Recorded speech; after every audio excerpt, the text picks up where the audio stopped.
C'est tout est réflexe hyperactif, c'est énorme. Ok, let's get it. Lucas, mec, avant même de t'avoir rencontré, je pensais que tu étais portugais. T'es pas portugais? Je suis pas portugais. Pas du tout. Je vis au Portugal maintenant. Ouais. Peut-être si un jour je serai portugais d'adoption. Mais c'est à cause de Feblitos ou de la moustache? Les deux. Parce que tu avais peut-être écrit en story en portugais ou je sais plus.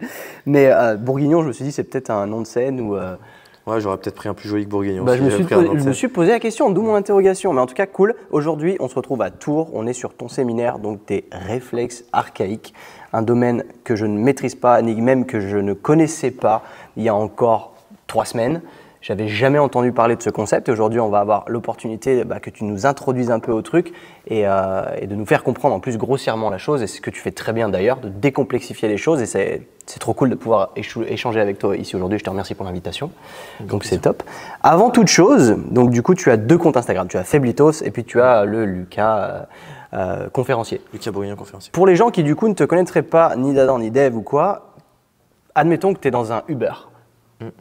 Le mec, tu lui dis quoi? Il te pose la question, tu fais quoi dans la vie? Alors, aujourd'hui, depuis 3-4 mois, je dirais à fond, j'organise des conférences sur les réflexes archaïques et la neurologie fonctionnelle en Europe. Ouais. Je dis en Europe parce qu'on en a fait en Portugal, on en a fait en Belgique, on arrive en Suisse, on a aussi d'autres pays qu'on va essayer d'aller toucher. Donc, je dirais ça. Mais ça, je me permets de le faire et je suis, entre guillemets, OK pour le faire, parce que j'ai une liberté financière que j'ai grâce à des mentorats business que je vends et à des formations business que je vends avec du coup le compte Feblitos. Et en fait, ce qui est assez intéressant, moi, et c'est aussi pour ça qu'on a accroché, c'est que moi, je suis un partisan du moindre effort totalement assumé. C'est-à-dire que… C'est pour ça qu'on a accroché. C'est pour ça qu'on a accroché. J'ai fait du tennis de table à haut niveau, qui est un sport qui est très ingrat. Je m'entraînais parfois 2 fois par jour. Okay. Mais même en faisant ça, j'étais pas celui qui s'entraînait le plus dur. J'étais plutôt celui qui rechignait. Je fais aujourd'hui un peu de crossfit, je déteste m'entraîner. Okay. J'aime bien performer. Moi, je déteste faire des efforts. Et intéressant.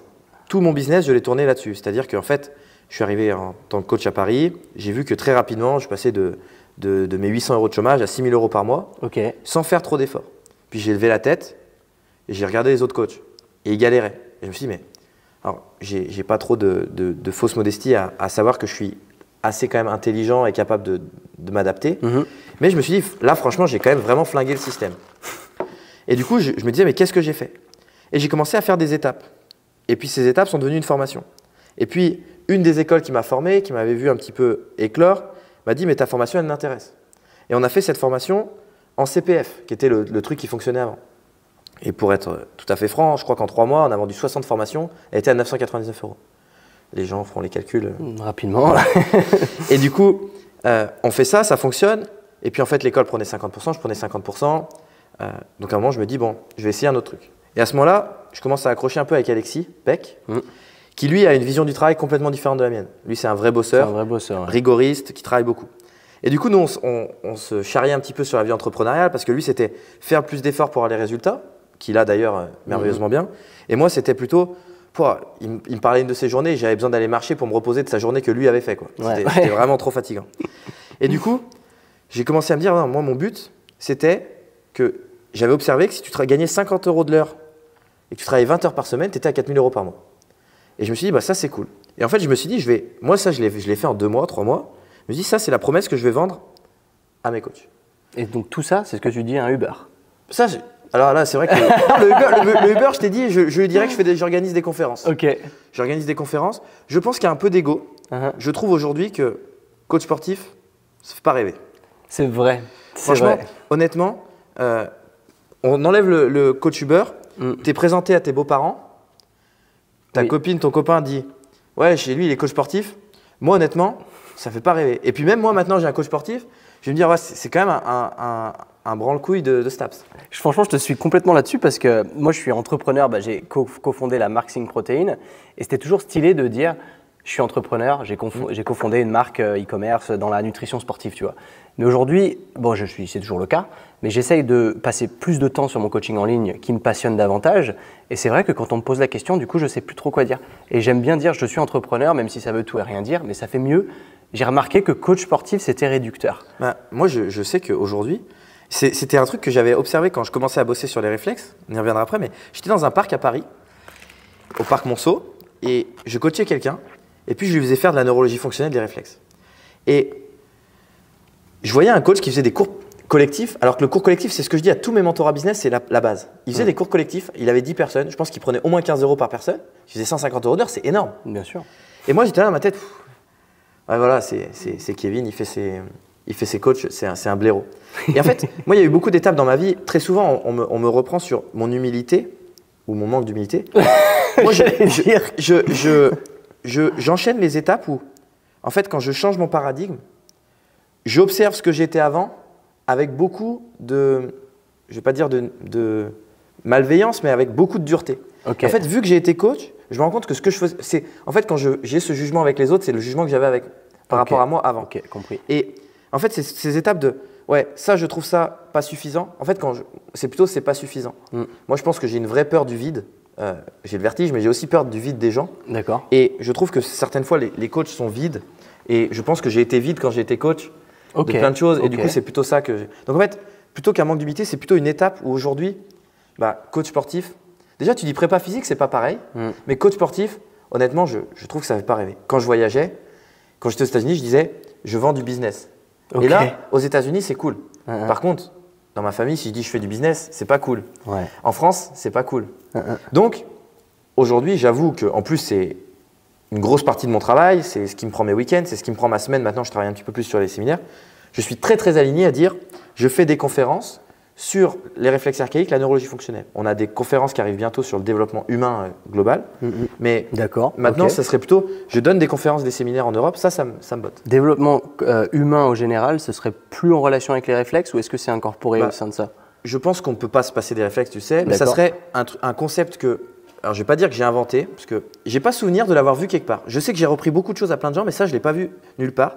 C'est ce que moi j'appelle l'écologie de la vie humaine. D'accord. Et en fait, j'allais dire on nous fait chier, mais ça va pas être bon. Allez-y, monsieur. On nous fait chier avec l'écologie de la planète et à aucun moment on s'occupe de l'écologie humaine. Sachant que la planète, moi ma théorie c'est qu'à son échelle, l'humanité va disparaître, la planète sera encore là.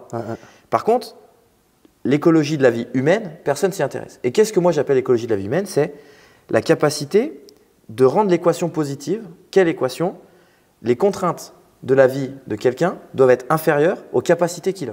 Si tu te lèves le matin et que tu dois dépenser 200 € financièrement et que tu en as 180, tu n'es pas écologique. Il te manque 20 €. Mais si dans ta journée, tu as 200 efforts à faire et que tu es capable d'en fournir 180, tu n'es pas écologique vis-à-vis de toi-même. Et des ressources, on en a plein. On a les ressources financières, on a les ressources de temps, on a les ressources sociales, on a les ressources en termes d'énergie. Et est-ce qu'on s'intéresse vraiment à ça avec l'humain aujourd'hui? On en parlera, mais tout le monde s'intéresse à avoir une liberté financière. C'est pas palpable en fait, tu sors de l'argent. Mais l'argent, c'est pas palpable. Le temps, c'est difficilement palpable. Non, ce que je veux dire, c'est que l'argent, c'est plus palpable que ta santé. D'où le fait que les gens investissent davantage et plus facilement dans une formation qui va leur promettre de gagner plus d'argent que d'être en meilleure santé. Moi, aujourd'hui, je pense que les business qui fonctionnent le mieux, c'est les business d'addiction, la drogue, les trucs comme ça, le sexe, le business. Moi, aujourd'hui, vendre des mentorats business, des fois, je vends des mentorats à 6 000 € l'année et je refuse du monde.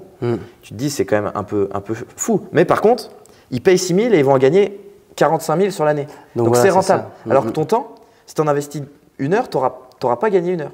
Et ça, pour moi, c'est des concepts qu'on oublie. Donc l'écologie de la vie humaine, c'est prendre en compte toutes les ressources possibles d'un individu et de les mettre face aux contraintes qu'il a et se dire, est-ce que c'est OK? Et quelqu'un qui a 10%, qui a 10 ressources, ça peut être OK s'il n'a que 9 contraintes. Par contre, quelqu'un qui a 100 ressources, c'est pas OK s'il a 101 contraintes. Et ça, c'est vraiment quelque chose pour moi. C'est comme ça que je suis rentré dans les réflexes, parce que les réflexes, c'est lever les contraintes physiques, mais avant ça, il a fallu lever les contraintes de la société, de la famille, de toutes ces contraintes qu'on a dans la vie. Et moi, ce que j'appelle aujourd'hui liberté, c'est déjà, ma liberté à moi, c'était le jour où je me suis dit, je ne mets plus de réveil. J'adore dormir. Ne plus avoir à mettre de réveil le matin, pour moi, ça a été ma liberté. Et maintenant, c'est de plus avoir à mettre de réveil, de pouvoir aller au resto et de ne pas regarder les prix, toutes ces choses-là. Ça, pour moi, c'est la liberté. Par contre, cette liberté, je l'ai à 6 000 € comme je l'ai à 10 000. Donc, aller chercher plus en argent, ça me demande des efforts qui me coûtent ma liberté. Et ça, je trouve que c'est un truc dans l'entrepreneuriat qu'on oublie. Aujourd'hui, en France, on vit très bien avec 6 000 €. Faut être, bien sûr. Même à Paris, moi j'ai vécu à Paris, j'étais peut-être un peu plus de 6 000 quand j'étais à Paris, mais tu vis très bien. Est-ce que tu as vraiment besoin d'aller chercher les 10 000 si ça te coûte 10 heures de travail en plus par semaine? Moi, je te le signe là, non. Je suis d'accord avec toi et j'aime beaucoup cette approche parce que le temps, aujourd'hui, on nous a rentré dans un moule dans le sens où il faut travailler pour gagner de l'argent, travailler plus pour gagner plus, etc. Et je conçois qu'il faut fournir de l'effort derrière pour être rémunéré. Mais derrière, le temps, c'est quand même notre ressource la plus inestimable, tu ne peux pas mettre un prix dessus. Donc derrière, de se dire je peux gagner plus en bossant moins, ça veut dire qu'en fait mon taux horaire il a explosé. Bah, il faut que ça devienne une normalité, parce qu'aujourd'hui en France c'est pas normal. C'est ça qui me pose un peu problème. Mais on va parler des réflexes, etc. Parce que c'est marrant parce que ce terme réflexe archaïque, moi il m'a beaucoup perturbé au départ parce que j'en avais aucune idée de ce que c'était, comme je te le disais. Tu m'as gracieusement invité sur le séminaire pour m'y introduire et c'est super cool. Mais derrière, je veux comprendre comment toi tu es allé jusque-là avant qu'on explique concrètement ce que c'est, parce que tu as beaucoup voyagé, tu m'en as fait part hier soir, et du coup, je m'y attendais pas du tout. Et je me suis dit, putain, c'est cool, et c'est aussi le pourquoi du comment, tu es aussi ouvert d'esprit. Et moi, je pousse énormément sur ce podcast à l'apprentissage d'une nouvelle langue, au voyage, parce que ça décuple les possibilités. Derrière, tu n'as plus le même horizon. Tu as une ouverture d'esprit qui est bien supérieure. Tu ouvres cette fameuse porte dont je parle souvent sur le podcast, que, en gros, si tu ne sais pas qu'elle est là, tu ne peux pas l'ouvrir. Comment est-ce que tu as démarré? Parce que tu étais coach à Paris, mais on voit déjà que tu étais dans une optimisation de ton temps et tu voulais te débrouiller pour être le partisan du moindre effort. Et j'adore cette philosophie parce que généralement, ces gens-là, ils vont prendre plein de critiques, mais c'est généralement les gens les plus astucieux qui vont se débrouiller pour bosser moins mais gagner plus. Et c'est intelligent au final. On va cracher sur ça parce que ah, mais tu travailles pas beaucoup, tu es un feignant. Ouais, mais regarde, au final, j'ai beaucoup de temps pour moi, je gagne plus d'argent que toi. Donc ça va faire rager, surtout en France, bref. Mais qu'est-ce qui t'a amené derrière à l'étranger? Alors ça, c'est... Là, l'histoire, je suis parti pour un moment. Je reprends Allez, mais... En fait, ce qu'il faut savoir, c'est que moi, je vivais à Narbonne. Alors, dans le partisan du moindre effort, j'ai fini le jeu. J'étais surveillant dans un lycée. Attends. Tu étais d'abord coach à Paris et après tu as fini à Narbonne? J'étais surveillant avant d'être coach à Paris. Okay. L'histoire commence ici. Je suis surveillant dans un lycée à Narbonne. Et en fait, surveillant dans un lycée, je faisais du tennis de table à haut niveau. Ouais. Et tu étais le surveillant badass, quoi. Donc à Lyon, au début, je fais du tennis de table à haut niveau à Lyon. Et là, je me dis, bon, est-ce que je me mets à fond là-dedans? Bon, au final, je ne suis pas assez bon pour en vivre bien, etc. Donc, je dis, bon, laisse tomber. Et là, dernière journée de championnat par équipe de tennis de table, je joue contre Perpignan. Moi, j'ai de la famille vers Perpignan. Et là, je leur glisse l'info que je vais partir de Lyon parce que je vais faire une année sabbatique. Ok. J'avais passé mon BNSSA, donc je voulais être sauveteur sur les plages. Tu avais quel âge à cette époque? Là, je pense que c'est 21 ans, 22 ans. Aujourd'hui, tu as combien? J'ai 28. Ok, donc c'est bien de remettre dans le contexte aussi. Ouais. Du coup, je pars à Narbonne, pour aller à Perpignan, et je devais signer dans le club de Perpignan, qui m'avait fait un contrat. Le tennis de table dans le sud de la France est tellement nul qu'avec mon niveau, j'étais un petit roi. Tu vois. Et en fait, avec le président, ça passe pas du tout au niveau humain de Perpignan, donc j'oublie. Et là, j'écris au club de Narbonne en disant « J'ai tel niveau, je signe c'est vous si vous me trouvez un appartement, une voiture et un boulot. » En me disant « S'ils m'en trouvent un des trois, c'est bien. Ils me disent « On te loue une voiture pour tout l'été, on t'a trouvé un appartement, on t'a trouvé un boulot. » Excellent. Je dis « J'y vais. » Donc je vais à Narbonne. À ce moment-là, le boulot, c'était surveillant dans un lycée. Je fais mon truc de pompier sur les plages. Donc je suis sur la plage. J'avais un petit peu le côté rigueur parce que pour moi, les pompiers, c'était un rêve. Au bout de 2 mois passés avec les pompiers, où j'ai vu qu'ils se mettaient des mines tous les soirs, où ils arrivaient bourrés, où les tests physiques, il y a eu des gens qui ont 4 sur 20 en tests physiques qui ont été pris l'été. Je me suis dit, bon. Magnifique. Voilà. Donc, arrive la 2e saison. Donc, je suis surveillant dans un lycée l'année, pompier sur les plages l'été. Donc, j'ai 2 salaires parce que quand tu es surveillant, tu es payé juillet-août, alors que tu ne travailles pas. Smart. Donc, j'étais à Narbonne, une ville où la vie coûte pas cher et où je gagnais bien ma vie. Et là, je me suis dit, j'ai quand même un peu masterisé le truc.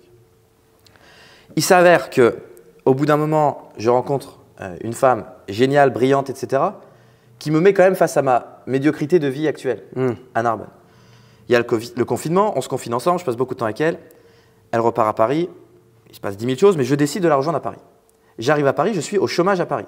J'arrive en septembre, fin septembre à Paris. Chômage, 895 €. L'appartement… Pour vivre à Paris, c'est chaud. Voilà, le loyer, on vivait ensemble dans un petit 20 mètres carrés. Le loyer était à 1100 et quelques 1000 €, je crois, un truc comme ça. Moi, je ne pouvais même pas payer la moitié. Donc, elle a payé une grosse part du loyer au début. Arrive le confinement, le 2e, en octobre. Il y a eu une vague de confinement en octobre. Et donc, c'était en fait il n'y a pas si longtemps que ça. Mais non, quand je suis arrivé à Paris, j'ai vécu 3 ans et demi à Narbonne. Donc, je suis arrivé à Paris, je devais avoir 25 ans dans ces eaux-là. 25 ans. Ouais, ça fait 3 ans, quoi. Et là, on se confine en octobre à Saint-Malo, dans sa maison de famille. Et en fait, pendant ce moment-là, j'avais suivi une formation, et c'est drôle, c'était le mastermind des prépas physiques. Et pour tout dire, je m'étais inscrit à cette formation, en tout cas pour prendre les infos, dans mon bain après une compète de CrossFit. Ok. J'avais pas trop regardé. Le mec m'appelle et il me dit voilà, on a vu ta candidature, on t'appelle. Et moi, je lui réponds cette fois, je lui dis mais c'est pour être élève ou enseignant.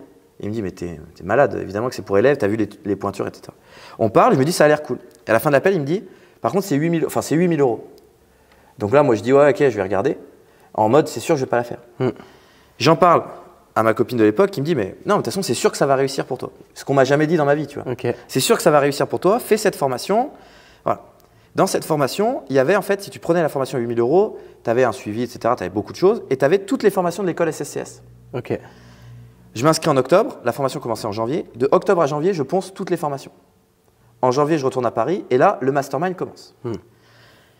J'ai mon premier client que je connaissais d'une autre personne, etc.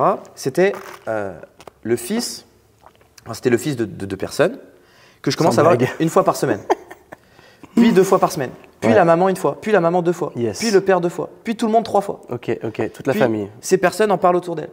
Puis je commence à coacher dans ma cour intérieure. C'était plus le confinement total, mais les salles de sport étaient fermées. Yes. Et moi, j'avais acheté du matos qu'on stockait derrière le canapé. Et encore une fois, j'ai eu la chance d'avoir cette copine qui me permettait de faire ça. On avait acheté un Asso Bike qu'on avait dans l'appart. Enfin, c'était une catastrophe. Et je coachais des voisins dans la cour intérieure. Et puis la voisine qui me dit « Ouais, tu devrais poster ça dans un groupe Facebook. » Je poste dans un groupe Facebook une annonce. Puis je commence 2 clients, 3 clients. 2 ans après, je reçois encore des messages pour cette annonce que j'ai fait là. Incroyable. Et donc là, j'ai compris que les groupes Facebook, c'était un vrai truc. Parce que j'utilise beaucoup dans le business. Et en fait, encore aujourd'hui, tous mes mentorats business ont un truc sur les groupes Facebook. Et tous trouvent des clients beaucoup plus que sur Instagram. Okay. Et ça, c'est une astuce que je ne donnerai pas dans le séminaire, mais que vous pourrez trouver dans mes formations, et qui est énorme. Okay. Et du coup, je masterise un petit peu tout ça. Et donc là, j'arrive à Paris, je commence à travailler et à découvrir le monde de l'argent. Mais moi, je viens d'une famille où on n'a pas beaucoup d'argent. Et ce qui est assez étonnant, et je tenais à faire la parenthèse dessus parce que j'ai changé l'état d'esprit dessus. Pendant très longtemps, j'ai dit, cette formation du Mastermind SSCS a changé ma vie. Et j'ai toujours été très reconnaissant pour ces personnes. Et maintenant, je suis un peu plus réservé parce que de tous les élèves qui ont fait le Mastermind, je peux en citer que 2 ou 3 qui ont vraiment explosé après, dont un avec qui j'étais en groupe de travail et qui en fait j'ai appris qu'il n'était pas vraiment élève. Okay. Et je me suis dit, en fait, ça c'est encore quelque chose que la société qui te met, c'est qu'on m'a quand même souvent incité à dire que c'était grâce à cette formation, dans cette formation. Et maintenant j'ai du recul en me disant, mais si c'était grâce à cette formation, les 60 élèves qui sont passés après auraient tous eu ça. La différence, c'est que, et ça peut paraître un petit peu romantique ou pas, moi je pense sincèrement que ce qui a changé, c'est que j'ai coupé avec tout mon environnement d'avant qui n'était pas du tout entrepreneurial. Je suis tombé avec une personne qui m'a dit « T'es capable de briller », que j'ai vu briller elle dans 1000 autres contextes que l'entrepreneuriat, socialement, etc. Elle m'a permis d'aller briller.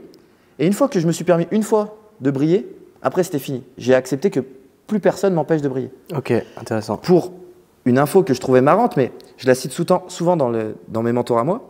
La première fois que j'ai fait un rassemblement avec le Mastermind, à la fin, ils nous demandaient « Quelle est votre pépite du séminaire ?» Tout le monde a donné une intervention d'un expert et moi j'ai dit « C'est moi la pépite du séminaire, pour moi. » Ça fait d'une prétention incroyable, j'aime trop. Mais en fait c'est le moment, et tu vois, quand on me demande à quel moment j'ai senti qu'il y avait un truc, quand je suis devant des experts et que je dis que je suis la pépite pour moi du séminaire, parce que je suis capable de prendre la parole, je sais qu'aujourd'hui, je me rappelle typiquement ce moment, c'était en plus pendant un moment on n'avait pas trop le droit de se rassembler, nous on était en rassemblement de formation, et je m'ouvre devant ce que j'ai toujours considéré comme des experts en me disant, et ce jour-là je sais que j'ai rien à leur envier. Okay. Ça ne veut pas dire que je maîtrise leur boulot, j'ai beaucoup de respect pour leur boulot, mais sur certains domaines, je sais que je suis bon. Okay. Et en fait, de cette formation, on a fait un séminaire à l'INSEP, on a fait un séminaire au domaine de Luchin, qui était le centre de formation du LOSC. Je retiens quasiment rien. Okay. Par contre, ce moment où… Et c'est pour ça que rien que pour ça, la formation, les 8 000 €, elle les valait. Et rien que pour ça, je continue d'en dire du bien. Je modère juste en disant, c'est pas cette formation qui m'a fait évoluer, je pense que c'est plus le contexte que j'avais créé. Et moi, je dis toujours… Les gens autour de vous, c'est souvent vos plus gros freins. Mais ça peut aussi être vos plus gros leviers. Moi, je le sais et je l'ai déjà dit dans 1000 podcasts, cette fille avec qui j'étais à ce moment-là, c'était le plus gros levier de ma vie. Et ce qui m'a permis aujourd'hui de ne plus accepter aucune personne qui m'empêche de briller. Et à la suite, dans cette formation, j'ai été un élève très chiant parce que justement, j'avais l'impression que des fois, on me brimait. Okay. Et même maintenant, certains experts de ces formations sont, je ne vais pas dire mes concurrents, mais sont dans un domaine où ils font des conférences, je fais des conférences, et quand je vois leurs résultats, j'ai rien à leur envier. Ça ne veut pas dire que je travaille mieux, hein. Juste, j'ai maîtrisé des systèmes. Aujourd'hui, je pense que si j'ai réussi en tant qu'entrepreneur, c'est que j'ai une qualité qui, pour moi, est la qualité numéro 1 des entrepreneurs, et que ça rejoint la définition de l'intelligence. L'intelligence, c'est la capacité d'un individu à s'adapter à son environnement.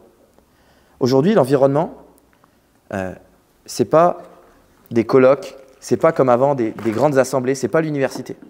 Aujourd'hui, je pense que si tu veux réussir dans l'entrepreneuriat, c'est maîtrise des réseaux sociaux, maîtrise de la communication, maîtrise des skills sociaux. Sur ça, aujourd'hui, dans les gens que je côtoie qui réussissent, il n'y a pas grand monde que je trouve meilleur que moi dans la capacité de partager une idée. Alors ça peut être hyper prétentieux de le dire. Non, mais c'est très cool. Je rebondis là-dessus parce que moi, j'y arrive pas parce que j'ai un énorme syndrome de l'imposteur. Je vois une psy où j'en parle justement. Et toi, tu l'as pas du tout été à l'inverse. Et c'est une assurance qui est au contraire inspirante. Parce que évidemment, tu as plein de gens qui vont pas le voir comme ça, qui vont te dire que tu es arrogant et que tu es prétentieux. Mais leur avis à eux, on s'en branle. Et je pense que c'est ça qui est important.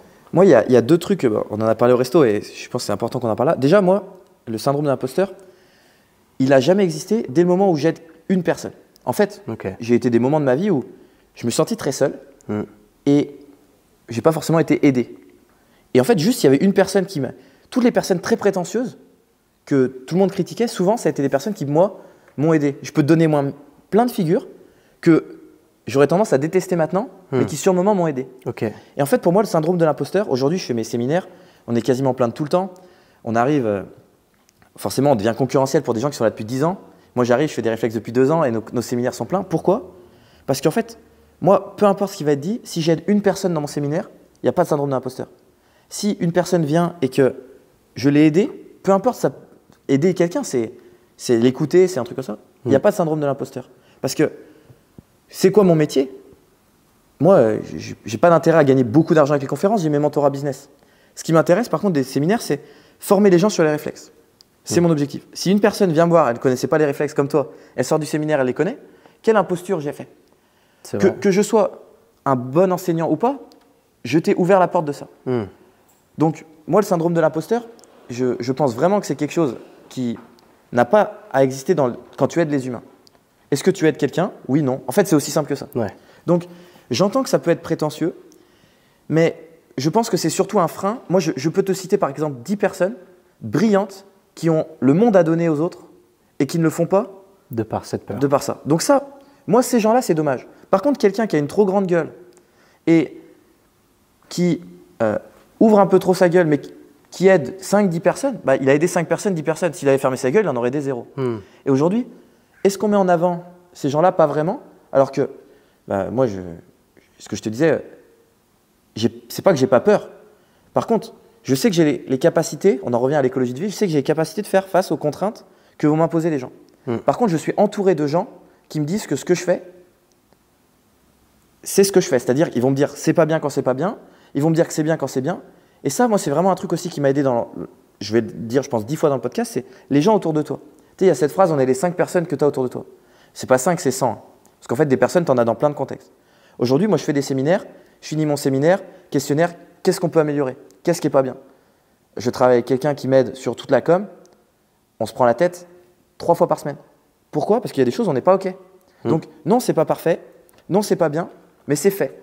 C'est fait parce que s'il y a une personne à aider, il faut l'aider. Et c'est là où je disais, moi, le mensonge bienfaisant, je suis contre à 100%. Pour moi, dès que la personne est capable d'avoir les ressources d'entendre la vérité, il faut lui dire. Moi, aujourd'hui, j'ai fait des formations. 3e module de la formation, je dis au formateur, désolé, ça, on s'ennuie, c'est pas pratique, il nous faut des cas concrets, etc. Les personnes ne changent pas, ils coulent, c'est pas mon problème. Ça, non, désolé, à ce que tu expliques, c'est trop complexe pour les gens. Tu m'écoutes ou pas? C'est hyper bienveillant, le négatif. Moi, quand c'est constructif. Exactement. J'ai des gens que j'ai détestés pendant 1 heure, et encore une fois, je reviens à cette fille avec qui j'ai passé du temps, qui m'a, je pense, c'est celle qui m'a rendu le plus triste, c'est celle qui m'a le plus remis en question, qui m'a montré les plus de choses de moi. Par contre, aussi celle qui m'a le plus aidé. Et quand tu vas voir, par exemple, ta psy, toi, tu n'attends pas à ce qu'elle te dise c'est bien. Bien sûr. Et pourquoi on accepterait ça de nos amis? Pourquoi on accepterait? Moi, on en avait parlé. Quand, dans les normes de la société, tu as quelqu'un qui ne correspond pas aux normes et que tu as tout le monde qui l'encourage à aller vers là, parler de la beauté, etc. Oui, exact. Bah, moi, j'ai toujours dit la beauté est la qualité numéro 1 de l'humanité, mais de tout temps. Alors, pas la beauté, je dois préciser, c'est être attirant pour le groupe social, ajouter quelque chose au groupe social. Mais être attrayant pour le groupe social, c'est super bien. Et quand on dit c'est superficiel d'être beau, bah, à ce moment-là, c'est superficiel de survivre, parce que être beau t'aide à survivre d'une manière incroyable. Absolument. Et quand tu as quelqu'un qui ne correspond pas au groupe attrayant de la société et que tout le monde lui dit « mais si, t'inquiète pas », non, mais oui, inquiète-toi. Non, t'es chauve. Moi, par exemple, j'avais plus de cheveux au-dessus. Bah, quelqu'un me dit pas ouais, non, si bon, tes cheveux, c'est très bien. Non, c'est OK. Après, tu fais avec ce que t'as pas. J'ai eu la conversation avec un pote en Belgique qui bégaye. Je lui dis, mais tu sais que tu bégayes. On sait que la conversation, elle va être différente avec toi. Si tu te caches et que tout le monde te dit, non, non, c'est OK. Mais on ne demande pas c'est OK ou pas. Oui, tu bégayes. Oui, je l'accepte ou pas. Ça va prendre plus de temps pour parler. Tu peux le travailler ou non. Mais il faut accepter les choses. Si on se nie les choses, on n'avance pas. Il faut les accepter pour progresser. Accepter qu'il y a un truc à régler. Moi, je dis toujours, quand tu connais tes vrais défauts, moi, je suis nul en communication digitale. C'est-à-dire, quand je fais des vidéos, le son il est pourri, les images sont pourries, c'est une catastrophe. Bah, qu'est-ce que je fais? Il a fallu que les mecs que j'ai en formation m'aient dit que c'était de la merde.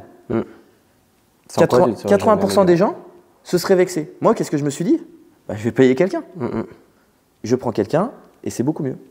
Et ça peut être pour tout. Des fois, on me dit, avec les mentorats business par exemple, on me dit, ouais, t'es un peu trop dur. Quand c'est une fois, tu te dis, bah, c'est la personne qui n'est pas capable de… Quand c'est 100 fois, tu te dis, oui, je suis trop dur. Ou en tout cas, pour ces gens-là. Qu'est-ce que je fais? Je vais travailler avec quelqu'un qui est beaucoup plus doux et qui va amener cette touche de douceur. Pourquoi? Parce qu'aujourd'hui, quand je dois faire passer une info, j'ai du mal à pas être dur. Bah, soit j'y arrive et c'était bien, soit j'y arrive pas, il faut que je prenne quelqu'un d'autre qui soit plus doux. Ouais. Et ça, moi aujourd'hui, j'entends que ça peut paraître très peu humble mon discours. Par contre, encore une fois, autour de moi, j'ai rencontré peu de gens qui ont passé autant de temps à se remettre en question sur qui ils sont, ce qu'ils font, qui questionnent tout, etc. Des fois, c'est même trop, tu vois. Moi, si j'allais voir un psy, ça serait plus pour ça, tu vois. Je pense que c'est vraiment une question de subjectivité en réalité, d'appeler quelqu'un arrogant, prétentieux ou manque d'humilité ou humble à l'inverse, de par leur perception qu'ils vont avoir eux. Mais qu'est-ce qui fait que c'est la vérité vraie? Là, j'avais cette discussion au Portugal il n'y a pas longtemps. Je sors du bac de maths, moi j'ai fait ES, j'adorais les maths. Okay. Je sors du bac de maths, donc on a le droit de sortir à un quart de l'épreuve. Okay. C'était une épreuve de 3 heures, donc j'ai le droit de sortir au bout de 45 minutes. Je sors au bout de 45 minutes, je croise dans une autre partie du lycée, ma prof de maths, elle me dit « Lucas, t'abuses d'être sorti là ». Je lui dis « j'aurai 20 sur 20 ». 100% des gens disent « c'est prétentieux ». J'ai 20 sur 20 3 semaines après qu'on a les résultats. C'est pas prétentieux, c'est lucide. Si par exemple j'arrive dans une salle et que je dis « ici, je suis le meilleur en soulevé de terre ». Si tout le monde a un soulevé de terre moins fort que toi, t'es pas prétentieux, t'es lucide. C'est désagréable d'entendre que t'es le meilleur, mais c'est comme ça. Par contre, si quelqu'un fait un soulevé de terre plus fort que toi, t'as eu tort, et là t'as été prétentieux. J'aime beaucoup. Et c'est ok, moi j'ai des fois où j'ai été prétentieux dans ma vie, plein de fois. Mais t'as parlé du Portugal. Ouais. Mais t'étais au Portugal quand t'as passé ton bac? Non. Ah. Mais j'ai raconté l'histoire. J'ai raconté l'histoire à une pote il y a une semaine parce qu'on parlait de la prétention. Parce que c'est vrai que c'est quelque chose que j'entends souvent dans les premières relations en disant, moi on parlait du mensonge de complaisance et il y a la modestie de complaisance qui moi m'agace au possible. Ok. Et ça, j'ai trouvé que c'était très français. Modestie de complaisance, j'adore ça. C'est ça, c'est en fait, moi j'ai passé ma vie et je sais qu'un peu dans ma famille à m'excuser de réussir parce que ça allait déranger les personnes autour. Ouais. Mais ce que j'ai vécu moi, on peut faire un sondage dans la rue. Plein de personnes. Il y a un livre qui s'appelle Le Grand Saut que je conseille dans chaque podcast. C'est un livre français? Ouais. Non, c'est de Gay Hendricks qui a été traduit. L'original, c'est quoi? The Big Jump? Big Jump, non, je crois pas que c'est ça. Je l'ai déjà eu le titre, mais c'est pas le Big Jump. Et en tout cas, en français, il existe Le Grand Saut de Gay Hendricks. Donc vous trouverez Gay Hendricks en anglais si besoin. Et il parle à un moment de à quel moment ta réussite va être un problème pour toi. Et ça, c'est quelque chose qu'on aborde toujours dans le mentorat business. C'est pas pourquoi tu réussis, c'est pas pourquoi tu échoues, c'est pourquoi c'est mieux pour toi de ne pas réussir. Et souvent, ce qui sort, c'est oui, mais moi, dans ma famille, gagner de l'argent, c'est mal vu. Oui, mais si je commence à mieux gagner ma vie, à travailler plus, etc., ou peu importe, ça va changer mes interactions sociales. Oui, mais d'un autre côté, c'est comme ça que je trouve ma place. Voilà. Et en fait, on se rend compte que les freins, on a plutôt peur de réussir. Dans Coach Carter, il dit c'est pas de nos ombres qu'on a peur, c'est de notre lumière, je sais pas quoi. Oui. Bah, en fait, c'est exactement ça. Et moi, c'est pour ça que je reviens toujours à l'entourage. Moi, j'ai eu la chance de voir quelqu'un briller et qui, je pense que je ne lui ai jamais dit assez à quel point elle brillait et je pense qu'elle ne l'a jamais su. Peut-être elle ne le saura même jamais qu'elle brille autant. Mais par contre, quand j'ai vu ça, je me suis dit, mais c'est interdiction de m'excuser. Et moi, la modestie de complaisance, c'est s'excuser de réussir. Et ça, aujourd'hui, c'est très français. Quand je suis arrivé aux États-Unis, et c'était le moment où je vendais des formations. Et donc là, justement, on arrive à ce point international. Et c'est là où c'est cool de voir à la fois le mindset switch qu'il y a eu. Déjà, quand est-ce que tu t'es dit je vais partir aux États-Unis et pourquoi? C'est le premier pays que tu as fait? Non, avant les États-Unis, donc je finis le mastermind. Et dans le mastermind, on m'avait dit ouais, il y a Manuel Constant qui va intervenir sur la synergologie. Ok. Ce qui ne s'est jamais fait. Une promesse pas tenue. Sauf que moi, tu me branches sur un mec, je lui écris. Et je lui ai écrit à Manuel Constant, je lui ai dit écoute Manuel, je veux faire ta formation. Et c'était le moment où en fait, moi l'argent, ce que je te disais, c'est pas quelque chose qui m'attire. Dès que je gagnais plus, je dépensais en formation. Je pense que les 2 dernières années, j'ai mis 50 000 € chaque année de formation. Incroyable. Et encore une fois, un investissement que tu payes et tu le récupères au centuple. Parce que je conseille à tout le monde d'aller vous former. On parle toujours d'investissement, de la terre. Moi, je pense que le meilleur investissement, c'est toi-même. Parce qu'on ne sait pas ce qui va se passer dans la planète. Par contre, toi-même, tes compétences, tu les auras toute ta vie. Complètement d'accord. Donc, je discute avec Manuel Constant et je lui dis viens en France, j'organise tout. Il me dit non, je ne peux pas venir. Bon, pas de problème. Je lui dis ok, nous on vient. Et le cursus, c'était 3 week-ends. Mais lui, il est au Canada. Aller 3 week-ends au Canada, c'était injouable. Je lui dis non, on fait le cursus en accéléré. Et du coup, il nous fait le cursus en accéléré. Et là, je contacte 2 personnes, Gaël Faury et Prosper Matussière. Prosper, il est prof de yoga et il fait de la philosophie. Il a écrit un bouquin sur le yoga. En France? Ouais. Ok. Et Gaël Faury, il est entraîneur de VTT à Font-Romeu. Ok. On s'était vu moi, j'avais vu une fois Gaël, une fois Prosper. Eux, ils s'étaient jamais vus. Ok. On part tous les 3 fin janvier, début février. Fin janvier, début février au Canada, moins 28. 2021. 2021. Ok. On part tous les 3, l'aventure sauvage. C'était le moment où il y avait les tests Covid, on était en PLS de savoir si on allait passer, etc. On va se former. On fait la synergologie, c'est l'étude des comportements non verbaux. On est les 3 seuls Européens à être certifiés. Il y a Delphine qui n'avait pas pu venir à cause de son passeport, qui est certifiée mais qui ne l'a pas fait en présentiel. Donc, il y a 4 Européens qui l'ont fait, c'est 3 jeunes. Là. On a fait des formations de Polika, on a tout fait là-bas. Et en fait, c'est à ce moment-là que j'ai commencé à changer de mindset, c'est que je voyais que je partageais mon voyage sur Insta, sur Feblitos. Et sur Feblitos, j'ai toujours mis des conneries. C'est-à-dire que je partageais des pensées philosophiques, j'adore les mots, j'adore les pensées. Si vous regardez mes vieux posts, ça sera très philosophique sur le développement personnel, sur des pensées, sur le choix des mots, etc. Ok. C'est marrant parce que moi j'ai retenu juste, c'était un moustachu avec un slip de bain sur les photos. Par contre en story, j'ai toujours montré que j'aimais me différencier, que je faisais des trucs marrants, etc. Et puis je suis au Canada et puis je commence à partager les… Mais là c'était sur un cursus, je précise juste pour la langue. Français, c'était en français. Voilà, donc tu n'étais pas encore dans cette maîtrise de l'anglais à l'époque, tu pars dans un cursus qui est francophone. Ouais, et puis surtout un cursus très privé, enfin tu vois, c'est fait un petit peu… Avec l'accent ou… Ouais, avec l'accent, mais pour le coup, si l'accent français est bien dans le monde entier, mais l'accent canadien est un peu plus compliqué. Et du coup, on va au Canada, et en fait, quand je partageais les stories, je voyais qu'il y a des gens qui disaient « mais comment il peut faire ça, lui ?»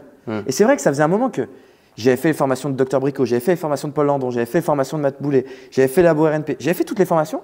Et je voyais que les mecs, quand faisaient une, ils avaient du mal à faire l'autre parce qu'il manquait d'argent. Et puis moi, ils me voyaient, à ce moment-là, à 25, 26 ans, tout faire. Alors je pense qu'il y en a, ils pensaient que j'avais un sugar daddy, tu vois. Et en fait, je leur disais non, c'est avec mon business. Et là, les gens commençaient à me dire, ouais, nous, on serait intéressés, tout nous forme. Et c'est là où j'ai commencé les mentorats. Ok. Je suis revenu du Canada. Et à ce moment-là, je m'étais séparé de mon ex, période très difficile, un petit peu de déprime, etc. Et je sais, à ce moment-là, je décide de partir faire le tour du monde. Après cette formation après plus le fait que je m'étais séparé, je me suis dit, c'est compliqué de vivre à Paris où je vivais avec mon ex. Justement, comment, là, j'aime bien, c'est l'état d'esprit, cette transition que tu as eue dans ta tête, que du jour au lendemain, tu as toujours vécu en France. Après, tu te lances, donc tu vas au Canada pour cette formation. Donc, mais typiquement, si cette formation elle avait pu être délivrée en France, tu l'aurais fait en France. Ouais. Et qu'est-ce qui fait qu'après, tu te dis, en fait, je vais faire un tour du monde maintenant? En fait, quand je suis au Canada, moi, je viens de la campagne, j'ai jamais voyagé. Et quand j'étais petit, je me suis toujours dit, voyager, les gens qui ont la chance de faire un gros voyage par an, c'est énorme. Puis là, en fait, je me dis, le Canada, ouais, ça m'a coûté 6 000 € les 10 jours. Mais 6 000 € les 10 jours, j'aurais pu partir 6 ans de suite à un endroit, tu vois. Et je m'en fous, j'y vais. J'arrive au Canada, et en fait, au Canada, j'ai pris une claque sur l'expérience client. C'est-à-dire que si aujourd'hui, en France, il y a autant d'entrepreneurs qui vivent mal, c'est qu'ils n'ont rien compris à l'expérience client. Tu vas au Canada, la formation, elle est donnée dans un workspace. C'est un truc tout con, mais moi, ce que j'ai retenu, c'est que tu avais un robinet pour l'eau chaude directement du thé. n'avais pas à faire chauffer l'eau. Ok. Tu sais, c'était des trucs où tu te dis c'est un autre monde. Enfin, c'est aussi pour ça que Dubaï s'en sort extrêmement bien aujourd'hui. L'expérience client, on peut dire ce qu'on veut. Quand tu arrives et que tu te sens bien, tu retiens tout. Et d'ailleurs, à cette formation, Manuel m'a donné un conseil que c'est pour moi le conseil le plus précieux qu'il m'a donné. Il m'a dit, s'il y a un truc qui ne va pas dans ta formation, les gens vont s'en rappeler. Ils vont se rappeler que de ça. Et ça, tu vois, par exemple, je te disais en off que j'avais adoré le spectacle de Verino à Paris. Le spectacle de Verino à Paris, il s'arrête par un jeu de lumière.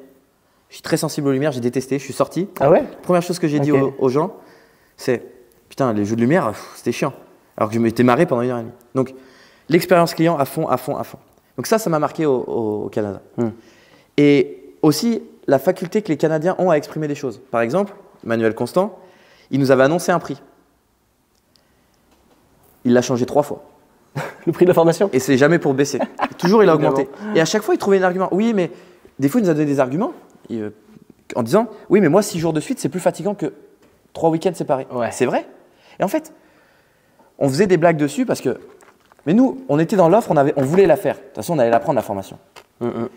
Et lui, il était hyper aligné avec ce qu'il était. Il nous a expliqué les raisons pour lesquelles il ne vient pas au Canada. Je les expliquerai en France, je ne les expliquerai pas, mais elles sont invraisemblables pour 100% des gens. Et lui, il l'exprime, c'est OK. Et moi, je me suis dit, mais encore une fois, ça m'a fait une claque de plus de « exprime-toi ».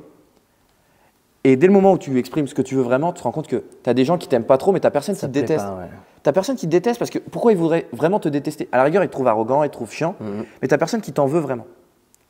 Donc, il y a le Canada qui se passe comme ça. Puis quand je rentre en France, j'ai la volonté de partir un petit peu faire le tour du monde. Et mon meilleur ami me dit qu'il se marie en juillet et que je suis témoin. Donc, je reste jusqu'à Paris en France jusqu'à juillet. Et je décide de partir donc, il se marie le 13 juillet, je suis parti le 18 juillet aux États-Unis. Donc là, c'est le déclic que tu as de… Là, quand je rentre du Canada, je me dis, pourquoi je reste en France? Tu as tapé un bide quand tu es rentré? En fait, au-delà de taper un bide, c'est que c'était très rationnel, c'est de me dire, vas-y. Je ne peux pas louer d'appart à Paris, parce qu'il y a quand même ça qui est énorme, c'est que je gagne 7, 8, 9 000 euros par mois, mais vu que je suis auto-entrepreneur, pas un CDI. Ça casse les couilles pour louer un appart. Ouais, je connais ça. On avait l'appart qui était au nom de mon ex encore, qui est encore une fois énormément aidé. On a voulu faire changer pour passer les 2 noms, c'était pas possible. Si on avait pu passer l'appart, je suis encore à Paris. Donc, elle accepte gentiment que j'ai l'appart jusqu'en juillet, en le prenant à son nom. Enfin, tu vois, c'est des trucs. Sachant que tu n'étais plus avec. Ouais. Encore une fois, on peut faire 100 fois sur le podcast. C'est une personne elle était cool. Merveilleuse. Et après, je me dis, bon, de toute façon, je vais aux États-Unis, je prends des Airbnb. Quitte à payer 2 000 euros d'un Airbnb, autant que ça soit à San Francisco, plutôt que là.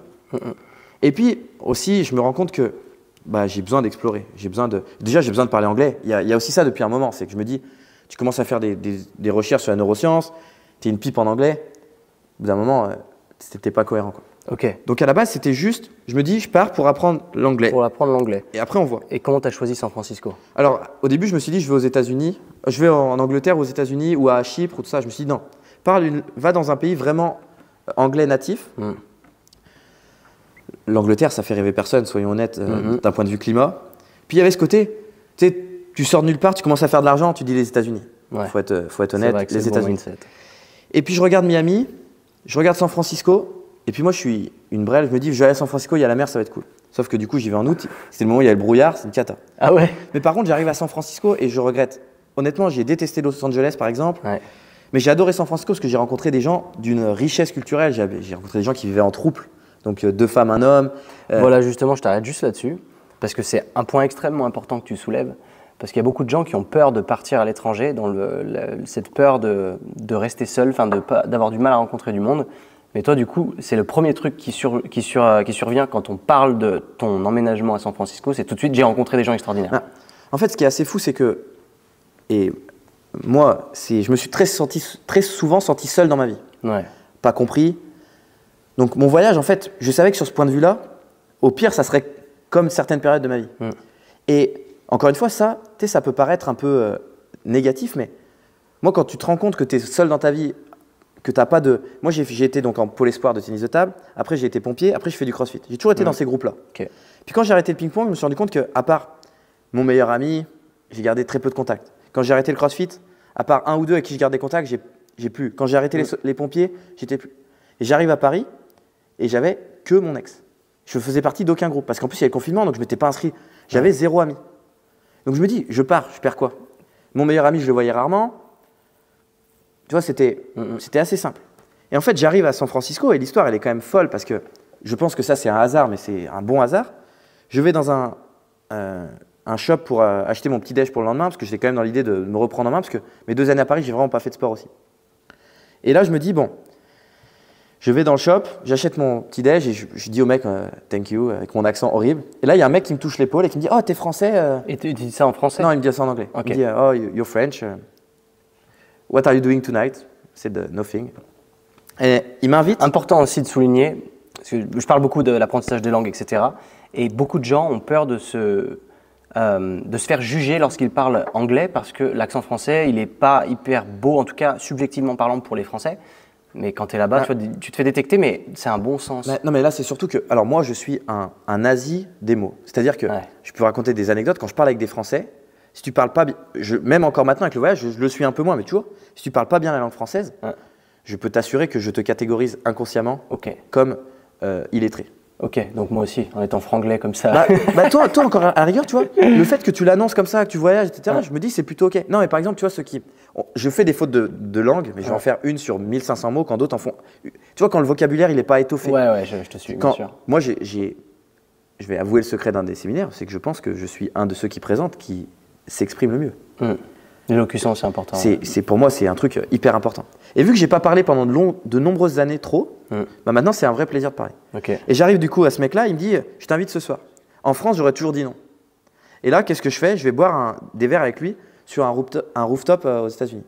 Et ce qui est marrant, c'est que c'est mon premier soir aux États-Unis et que je rencontre quelqu'un. Alors que je rencontrais personne à Paris, tu vois. Donc le fait d'être seul, c'est là où je me suis rendu compte qu'en fait, en changeant mon contexte, en enlevant certaines barrières qui sont… Voilà, je parle avec un mec qui, lui, parlait un français, je pense, du même niveau que mon anglais. Mais je trouvais ça génial parce que lui, je me dis, il est américain, il parle un français tout pourri, mais c'est quand même bien pour un américain. Et c'est là où je me suis dit, ça change ton rapport aux gens. Et ce soir-là, il m'invite avec donc 3 de ses colocs, 3 filles, et qui, quand je parle, mon accent s'émerveille. Et donc moi, je me dis, mais ce qui, pour moi, est un défaut, est un énorme atout ici. Excellent. Donc moi, j'ai aucun problème à dire que j'ai un accent anglais horrible, et je peux vous donner la raison, c'est que ça m'a ouvert 10 000 portes. J'ai un moment dans le bus à Boston, je rentre dans le bus, je veux payer mon ticket de bus, le mec… Qu'est-ce que tu faisais à Boston du coup? Parce que c'est l'opposé quand même là. Après, en fait, aux États-Unis, j'ai fait San Francisco, Los Angeles. En itinérant, tu continues à bosser, mais tu étais dans ton… En fait, je faisais Clementora Business à distance. Et j'avais un peu tout de côté, donc je travaillais vraiment peu. Et du coup, j'ai fait, comment ça s'appelle la ville? Las Vegas, Nouvelle-Orléans, t'as beaucoup bougé, New York. J'ai fait mes 3 mois, j'ai fait 1 mois à San Francisco et tout le reste, c'était 10 jours. Et du coup, j'arrive à Boston. Putain, t'es en train de me chauffer là, en vrai, c'est n'importe quoi. Parce que là, tu sais, je replanifie de repartir vivre à l'étranger, principalement en Europe, et là, tu es en train de faire ébullir quelque chose en moi. Moi je conseille à personne le voyage que j'ai fait en 10 jours. C'est hyper éprouvant d'arriver dans une ville, connaître personne, devoir refaire des liens. Par contre, de faire 1 mois à moi, ça c'est top. Mais même, je me chaufferais juste à faire 3 mois à San Francisco, tu vois. Putain, je suis en train d'élaborer des trucs débiles dans ma tête. Vas-y, continue. Mais moi, San Francisco, c'est vraiment top. C'est celle que tu as préférée parmi tout Alors, moi, j'ai adoré Las Vegas. J'y étais allé 2 jours parce que le concept, encore une fois, l'expérience client de Las Vegas, alors vous allez me dire, c'est horrible dans plein de points de vue moral, très bien, j'entends. Le mec, il n'y avait rien, il a créé un truc où tu peux ne jamais être à l'air libre et voir 10 pays différents. Tu peux être à Paris, tu peux être à Rome, tu peux être. Tu vois, c'est. Las Vegas, honnêtement, l'ambiance. Moi, je ne suis pas attiré par les jeux d'argent et je ne bois pas d'alcool. Et j'ai passé des heures à regarder des gens jouer et voir le mec qui… Tu vois, c'est des émotions humaines. C'est une expérience sociale, Las Vegas. J'ai fait que 2 jours. Et Las Vegas, beaucoup moins cher que le reste des États-Unis. Moi, j'avais un hôtel de luxe pour 100 € où j'avais une piscine incroyable. Tu vois. Donc en fait, Las Vegas, c'est cher si tu joues et si tu perds. Et si tu joues, tu perds. Mais du coup, voilà, ça c'était… Et du coup, j'arrive à Boston pour revenir sur l'accent. Je rentre dans le bus et en fait, tu pouvais pas acheter les tickets de bus dans le bus à Boston. Il fallait aller dans des bars. Et du coup, le mec, il me dit, mais pourquoi t'as pas un billet de bus? Et ma première réaction, c'est, because I'm French. Parce que je suis français. Et le mec me dit, ah bah c'est bon alors. Toi, cette réaction, elle est typique. C'est que quand j'étais en France, je disais que j'habitais à Paris, j'étais un connard de bobo parisien. J'exagère. Quand j'étais à l'étranger, que j'étais à Paris, c'était merveilleux. Et en fait, encore une fois, c'est une question de point de vue, de perspective et avec qui tu es. On connaît tous le milliardaire qui donne à sa fille une voiture toute pourrie. Il lui dit, va la donner au garage, dis-lui combien il te donne. Ah, je te donne 500 €. Va la donner aux pièces détachées. Ah, je t'en donne 1000. Et va la donner au collectionneur. Oh, je t'en donne 100 millions. Et la valeur que tu as, c'est l'endroit où tu es. Donc, génial. Ça, c'est pour moi, ça a été vraiment révélateur. Et puis, des États-Unis, il y avait aussi le fait que je voulais me former avec des gens. Quand j'ai fait le voyage au Canada, j'ai compris qu'en étant formé avec des gens que personne n'avait fait dans mon milieu, la synergologie, je te dis, on est 4. Est-ce que ça m'a aidé le comportement non verbal? Est-ce que je peux vendre ça à mes clients? Non. Par contre, quand mon client, je lui annonce un prix et je vois sa réaction, je me dis, ah, ce prix, il est trop haut. Ou, ah, il est surpris positivement du prix. Je peux m'adapter. Quand je vois le client, je lui propose un exercice et que je vois une réaction, je vois le système nerveux qui bouge, je peux m'adapter. Quand je suis en séminaire et que je vois une personne qui est en train de dévier du séminaire, bah moi, j'ai tous les codes pour la ramener dans le séminaire. Et ce qui fait que ça, c'est un skill social que personne n'a. Et aujourd'hui, il y en a qui me disent, mais comment tu fais pour avoir… C'est tout con, mais autant on a pris 2000 abonnés en 2 jours sur Instagram. Comment tu as fait pour faire ça? Mais en fait, la connaissance humaine que j'ai, que ce soit dans le contexte des réseaux ou en dehors, il y a peu de il y a des gens qui l'ont, mais ce n'est pas des professionnels, entre guillemets, qui vulgarisent. Moi, j'ai la chance de m'adresser à la masse et de comprendre les enjeux qui se trament. Donc ça m'a aidé. Et après, je suis allé aux États-Unis. Et pour tout te dire, j'ai du mal avec le système scolaire. Et aux États-Unis, j'ai envoyé des messages à des mecs. Par exemple, la méthode Touch for Health. Je suis allé sur le site Touch for Health, j'ai regardé les élèves certifiés. Et j'ai envoyé un message. Ok, toi, tu es formateur. Ça coûte combien pour faire 1 semaine de formation avec toi? Et les gens me disaient, 1 semaine, ça n'existe pas. Je lui dis, c'est pas ma question. Ma question, c'est combien ça coûte. C'est hyper beau. J'adore. Enfin, et ça, les Américains, ils ont kiffé. Et du coup, j'ai fait des mentorats en fait. Parce que tu sors du cadre. Bah ouais. Et puis surtout, ils disent, le mec, moi, j'y suis allé au bluff. Je leur ai dit, je viens de Paris pour ça. Et ils me disent, oui, mais à Paris, on a une formation. Je dis, oui, mais je veux la faire avec toi. Et ça, aux États-Unis, c'est aussi un truc que j'ai aimé. Il y a du show, mais les gens, ils veulent qu'on s'intéresse à eux. Tu vois, ils veulent qu'on les mette. Tu rentres dans un resto, t'es servi. On t'amène pas ton plat, t'es servi. Et du coup, j'ai fait ça et je suis allé me former, par exemple, dans l'état de New York, à Endicott, une ville toute perdue, où j'ai dû aller en Flixbus et après j'ai pris un Uber. Enfin, tu vois, c'était une cata. Par contre, pendant 6 jours, j'étais en immersion avec des gens. Et aujourd'hui, j'ai un cursus que, à 28 ans, personne n'a. Et que même certains n'auront pas dans leur vie, tu vois. Et ça, c'est l'étranger qui me l'a apporté. Et au final, quand je vois des gens qui font 1 année de fille au père ou tout ça, tous ceux qui en ressortent, ils te disent, c'est ce qui m'a le plus appris. À partir de là, donc, tu parlais comment anglais quand tu es arrivé à San Francisco? Je parlais anglais comme un Français qui a fait 8 ans d'anglais à l'école et qui a regardé des trucs. J'étais capable de lire, par exemple, Harry Potter en anglais. Par contre, demander des efforts, une étude, un truc de neurosciences en anglais, impossible. Avoir une conversation correcte en anglais, je faisais plein de fautes. Comment est-ce que tu as maîtrisé ta langue après derrière? L'anglais, alors, comment j'ai fait pour apprendre ou comment j'ai maîtrisé? Comment tu l'as… alors, les deux en un, dans le sens où tu arrives là-bas, tu as un niveau scolaire, mais tu es sur le terrain, donc tu as eu le cran d'y aller. Tu as outrepassé le fait que ton accent, il n'est pas dingue pour un Français, donc question de perception, encore une fois. Eux le trouvent super attirant, te permettent de te faire des contacts. Et de là, en fait, quand tu ressors de tes 4 mois en Angleterre, aux États-Unis, 3 mois, oui, 3 mois, c'est légal. Parce que c'est les visas. Oui, c'est les stars, bien sûr. Quand tu sors de tes 3 mois, par rapport à ton premier mois, tu as quoi comme niveau? De toute façon, je finis mon dernier mois en faisant une formation Touch for Health qui parle des organes, un peu de neurosciences, etc. Où je suis capable de communiquer avec la personne sur ce que je fais en France, elle, sans aucun problème. Je ne pense plus français. Je ne pense plus français. C'est-à-dire que même aujourd'hui dans ma vie, là, je donne le séminaire en français. Mardi soir, je retourne au Portugal. Je pense que je parle plus anglais au quotidien maintenant que français. Donc dans ta tête, tu rêves en anglais, tu penses en anglais. Souvent, c'est tout seul. Et même des fois, je parle en français et les mots viennent en anglais. Ah, un adepte du franglais, dis donc. Exactement. Et du coup, je sors des États-Unis complètement. Alors, j'aime pas le mot bilingue parce que je suis pas un bilingue maternel. C'est-à-dire que des fois, il m'arrive que pour dire un mot, j'ai besoin de contourner et de faire une phrase. Par contre, je suis jamais embêté pour parler en anglais. Tu me parles en anglais, je vais comprendre. Tu me mets dans un contexte, je connais personne, j'apprends une conversation, je vais savoir en anglais. Est-ce que tu as utilisé un cheat code? Parce que souvent, les gens, ils sont impressionnés de ça. Je fais quoi? Je prends des cours, j'utilise Babel, je sais pas, je suis perdu. Alors moi, des cheat codes, j'en ai utilisé ceux que je connais par rapport au cerveau. Qu'est-ce que tu as fait, toi, du coup? Aux États-Unis, j'ai pas pris de cours d'anglais parce que je considérais que j'avais une suffisamment bonne base. J'ai fait inscription dans une salle de CrossFit. Pourquoi? Alors là, c'est encore un truc. Moi, j'ai quand même la croyance de penser que même sans m'être entraîné pendant 2 ans, je suis un meilleur athlète que 99,9% des gens. Donc, tu mets dans une salle de CrossFit, à part les bons athlètes compétiteurs de CrossFit, tous les autres sont moins forts que moi. Moi, je pense que pour t'intégrer à un groupe social, il faut apporter quelque chose au groupe. Je pense que ta valeur perçue, c'est ce que tu montres. On peut dire que l'esthétique, on peut dire que le regard des autres ne compte pas. Pour moi, c'est un bullshit absolu. Donc, j'arrive dans la salle de CrossFit. Et moi, je vous le dis, vous le verrez dans toutes mes stories si vous me suivez sur Instagram. J'arrive dans une nouvelle salle de CrossFit le premier jour. Je fais un deadlift à 200, 210, 215 kilos. Et je tag la box de CrossFit en story. Elle me repartage. La semaine d'après, j'ai des amis. Tu as gagné du respect. Et ça, je le fais dans toutes les villes. C'est génial. Je suis fort à ça, je le pratique. Tu me verras jamais faire un squat. J'aurais sûrement un squat, tu vois, à 140, ce qui est pas dégueu. Par rapport au deadlift, ça l'est. Mais par contre, ça choquera personne. Par contre, un deadlift à 200, le mec, il arrive. En général, je suis chauve, la moustache. Tu te dis, mais c'est un mec un peu chelou. Après, ce que j'ai utilisé les premiers temps aux États-Unis et jusqu'à maintenant, j'utilisais, c'est les applis de rencontre. Ouais. Mais en fait, les applis de rencontre, juste pour parler. Salut, ça va? Tu as des conversations bateau, mais c'est les conversations que tu vas avoir avec les gens.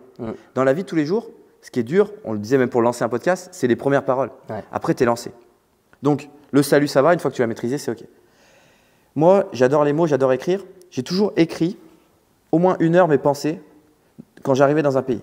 Quand tu écris, au niveau sensoriel, il se passe de l'apprentissage parce que tu as le tactile, tu as la réflexion et surtout, c'est lent d'écrire. Donc, tu as le temps d'intégrer. Quand tu écris sur ton téléphone, ça va pas. OK. Donc, CrossFit, un sport communautaire où je suis fort, ça me permet de m'intégrer. Appli de rencontre, tu rencontres des gens pas spécialement intéressants, mais qui te parlent de la langue que tu veux apprendre et c'est le projet. Ensuite, écrire, écouter des podcasts à foison. J'allais dans les musées parce que moi j'aime bien apprendre, etc. J'apprenais ça. Et après, toutes mes conversations étaient en anglais. C'est-à-dire que quand je parlais aux gens par les applications, il y a des potes que je leur ai dit, viens, on parle en…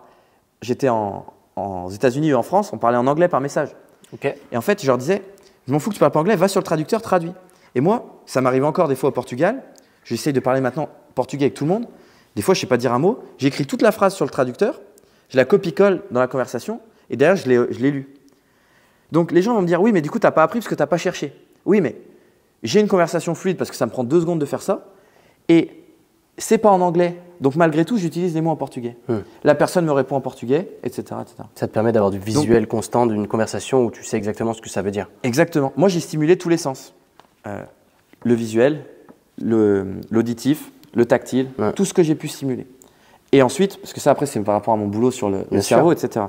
Et ensuite, prendre un truc dans lequel vous êtes fort pour s'en inspirer et ensuite potentialiser. Moi, je prends toujours l'exemple de Nadal, parce que pour moi c'est un exemple, c'est Nadal, si on l'avait cassé les couilles à travailler son revers, il n'aurait pas gagné autant de grands chelems. Vous pouvez demander à Richard Gasquet, je pense qu'il a moins de choix. Voilà.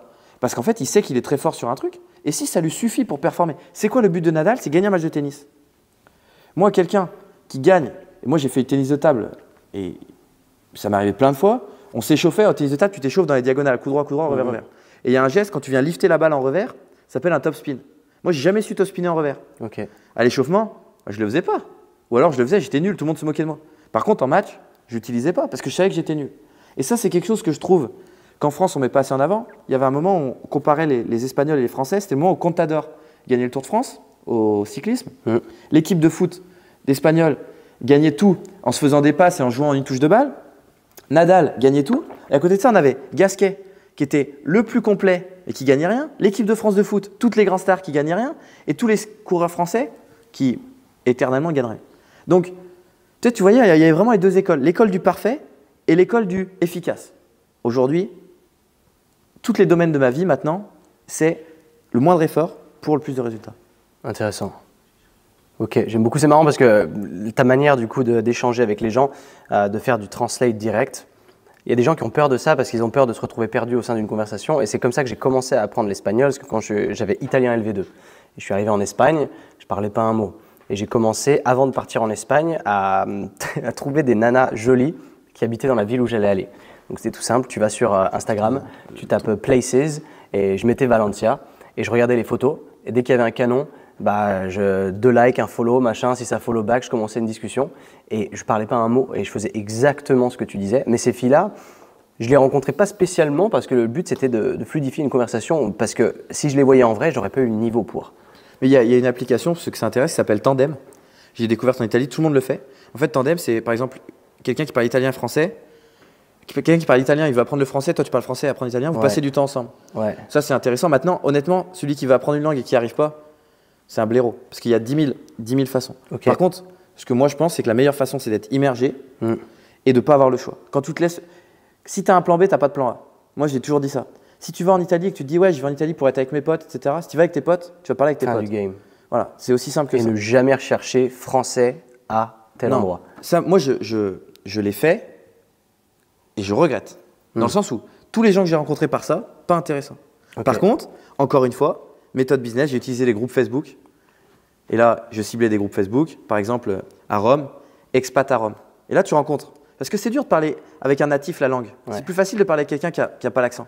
Donc là, tu vas à expat à Rome. Tu l'écris en italien parce que tu veux que les gens qui te répondent parlent italien.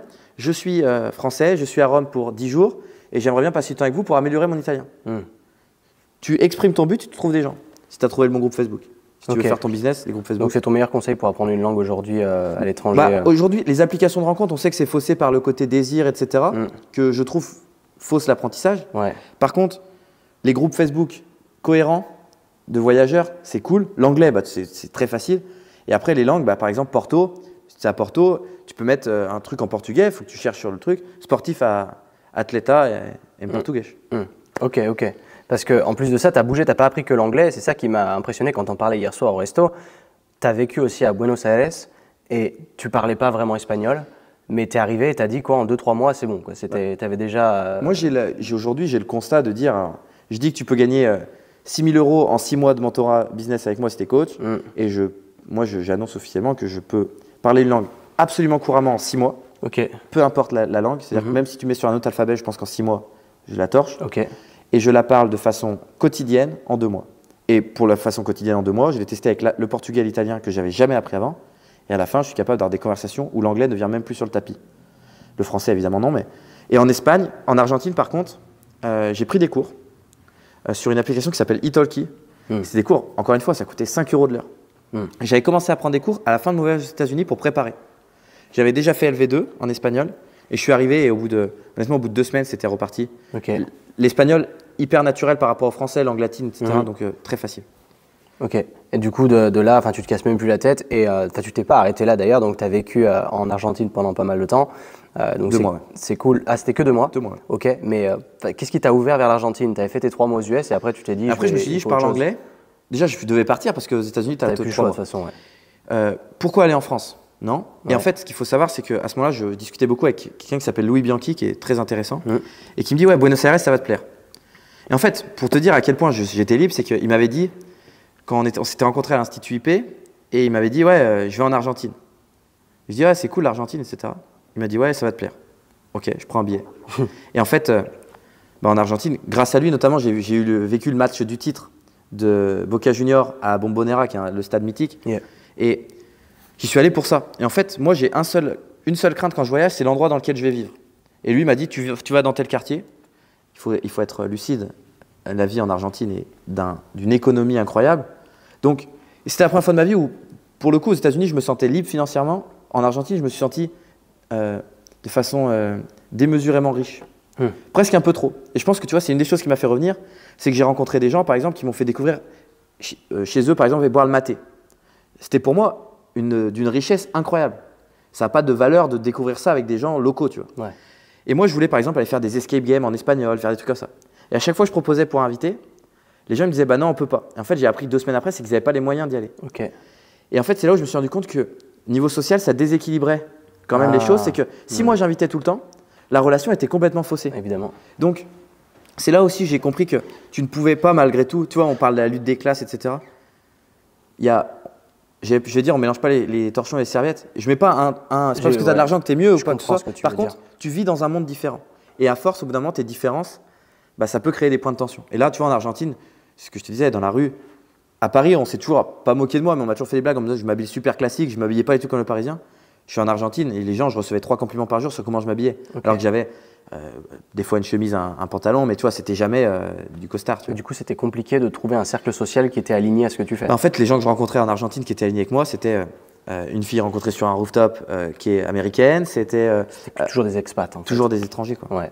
Parce que j'ai eu le même problème, j'y pensais, parce que quand j'habitais à Valencia, évidemment, j'ai adoré cette ville, mais c'est sûr que les locaux, bah, parfois tu vas proposer des trucs et ils vont te dire aussi c'est pareil, je peux pas. Oui. Et c'est vrai que pour toi c'est devenu une normalité parce que tu t'es habitué à ton nouveau niveau de vie et d'autant plus quand tu vas dans un pays où c'est moins cher, donc tu mets encore plus d'argent de côté. Pour toi c'est encore plus facile de te payer 2-3 trucs qui te paraissent complètement banals ou banaux, je sais pas si on dit ça. Banal, je pense. Ouais, et pour eux c'est inaccessible. Et c'est vrai que ça a fait toute cette différence et ce qui m'a donné envie de repartir du coup ailleurs et de trouver ça. Mais c'est vrai que c'est un peu un double combat dans le sens où tu veux un pays moins cher parce que ta vie va te coûter beaucoup moins cher, mais du coup pour t'entourer ça va être aussi beaucoup plus compliqué. Moi par exemple j'ai trouvé le juste milieu à Porto et on me demande pourquoi je suis retourné à Porto. Donc en fait j'ai fait Argentine, Portugal, Italie et je suis retourné à Porto. Ok, mais Portugal, tu as choisi Porto. Ouais, alors j'ai choisi Porto parce que quand j'ai fait mes recherches on m'a dit que Lisbonne il y avait trop de touristes. D'accord. Porto c'était à côté de la mer, facile d'accès pour les aéroports, je sais que je peux faire mes séminaires facilement.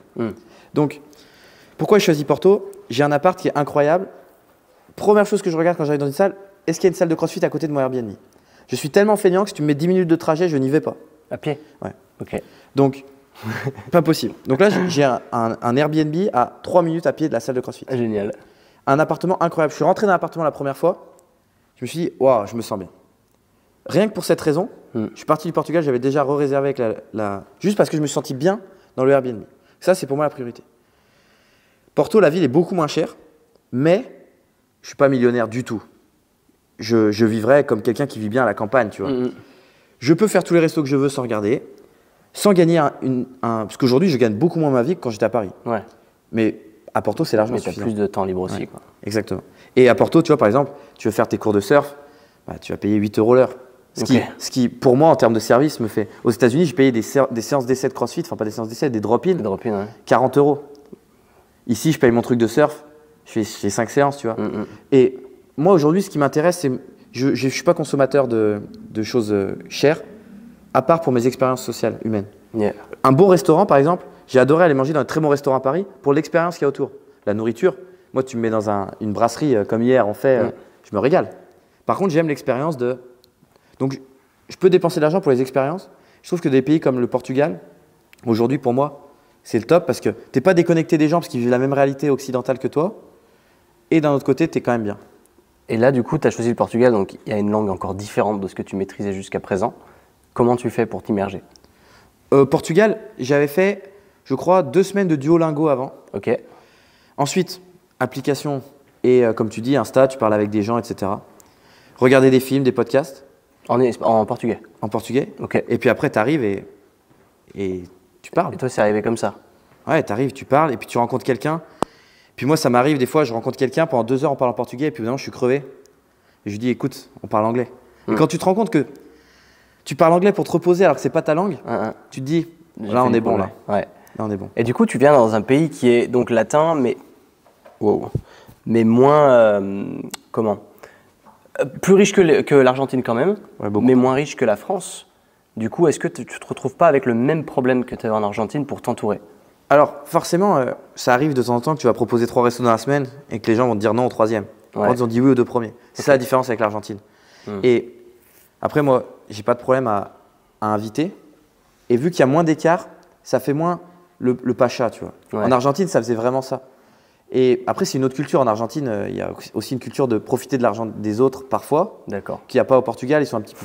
Par contre, au Portugal, j'ai trouvé, tout comme en Argentine, très accueillant. Donc, ok. Beaucoup plus, tu vois, en Italie, j'étais à Genova et j'ai trouvé qu'ils étaient beaucoup moins accueillants. Et quand j'en ai parlé aux gens, ils m'ont dit oui, dans cette partie de l'Italie, ils sont moins accueillants. D'accord. Au Portugal, j'ai trouvé les gens d'un accueil incroyable.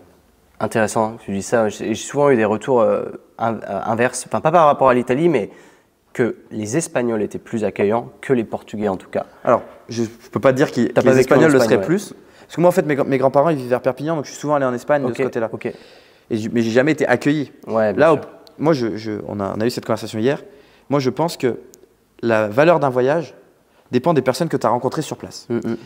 Je pense que j'ai eu la chance de rencontrer des gens dans une salle de CrossFit, géniale à Porto, et que ça m'a changé mon esprit de Porto, en fait.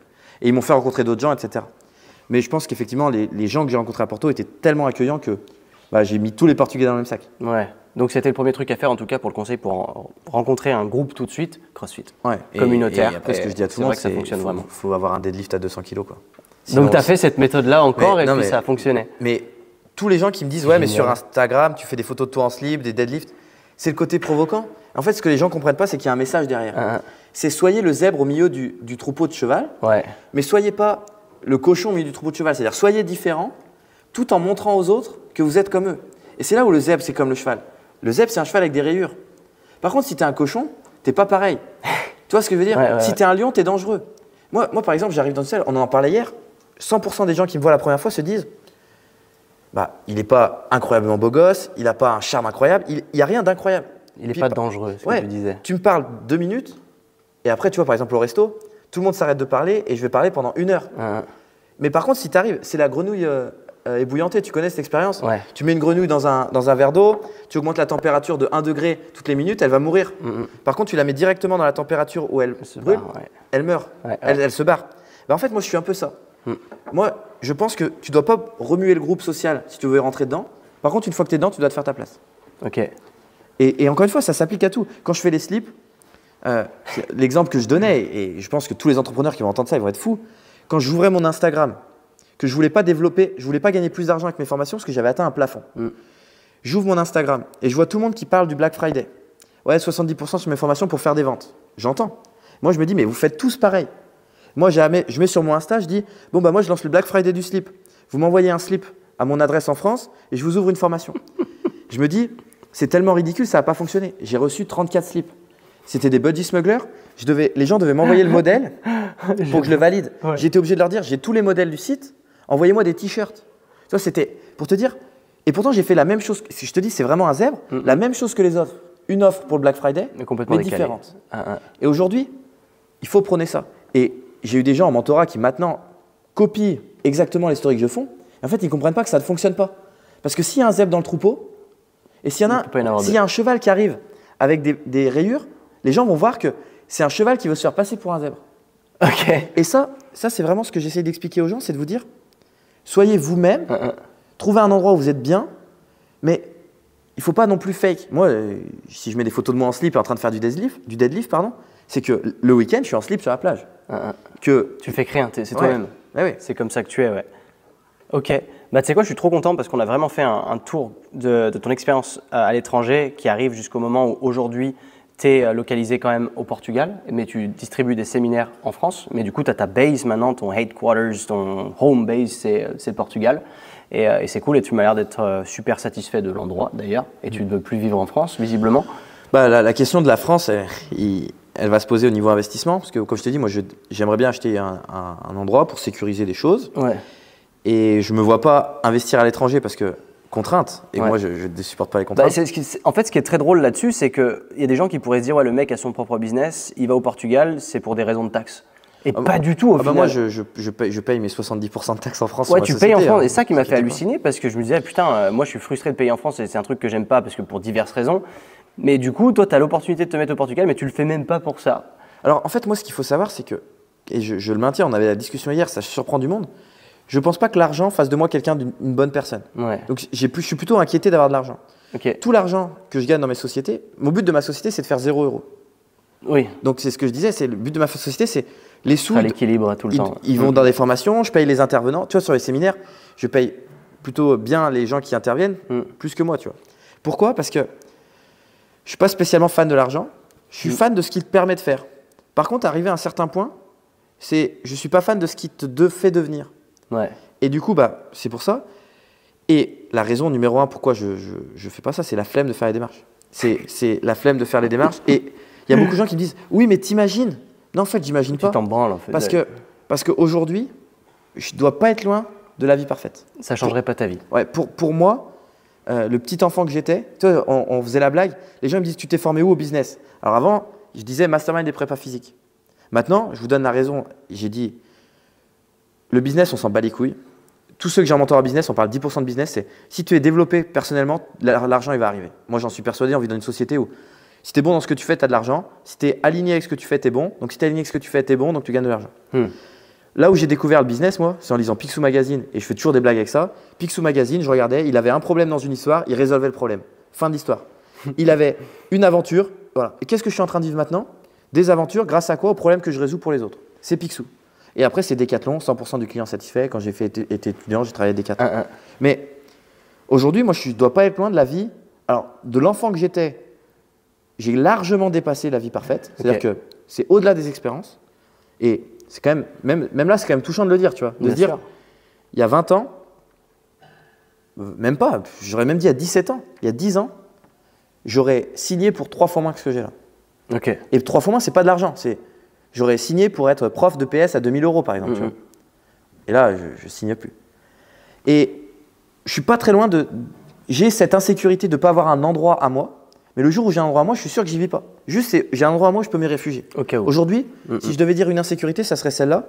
Et c'est pour ça que je pense que je vais acheter en 2023-2024 en France pour sécuriser. Peut-être je louerai, on verra ça. Mais en tout cas, ce sera pas moi qui le ferai, ce sera quelqu'un. Si quelqu'un écoute ce podcast et qui connaît en immobilier, n'hésite pas à me contacter parce que moi, je ne le ferai pas. Et tu vois, ma société, j'ai une comptable. Quelqu'un pour l'image, j'ai l'image. Voilà, sur ça, je suis. La semaine de 4 heures de Tim Ferriss, on en avait parlé aussi. C'est un bouquin que je vous conseille 100 fois. Il est absolument obsolète sur plein de trucs. Par contre, quand tu comprends que quelqu'un peut faire ce qui t'aurait pris 2 heures en 10 minutes, tu as tout compris. Déléguer et faire que pourquoi tu es bon. Et moi, ce pourquoi je suis bon, c'est résoudre les problèmes des gens. Par la neurologie fonctionnelle et les réflexes, par le business. Et tu vois, on faisait le lien avec ça. Pourquoi moi je suis rentré dans les réflexes? Par ma pratique sportive, j'avais des douleurs, je me suis formé, blablabla, je rentre.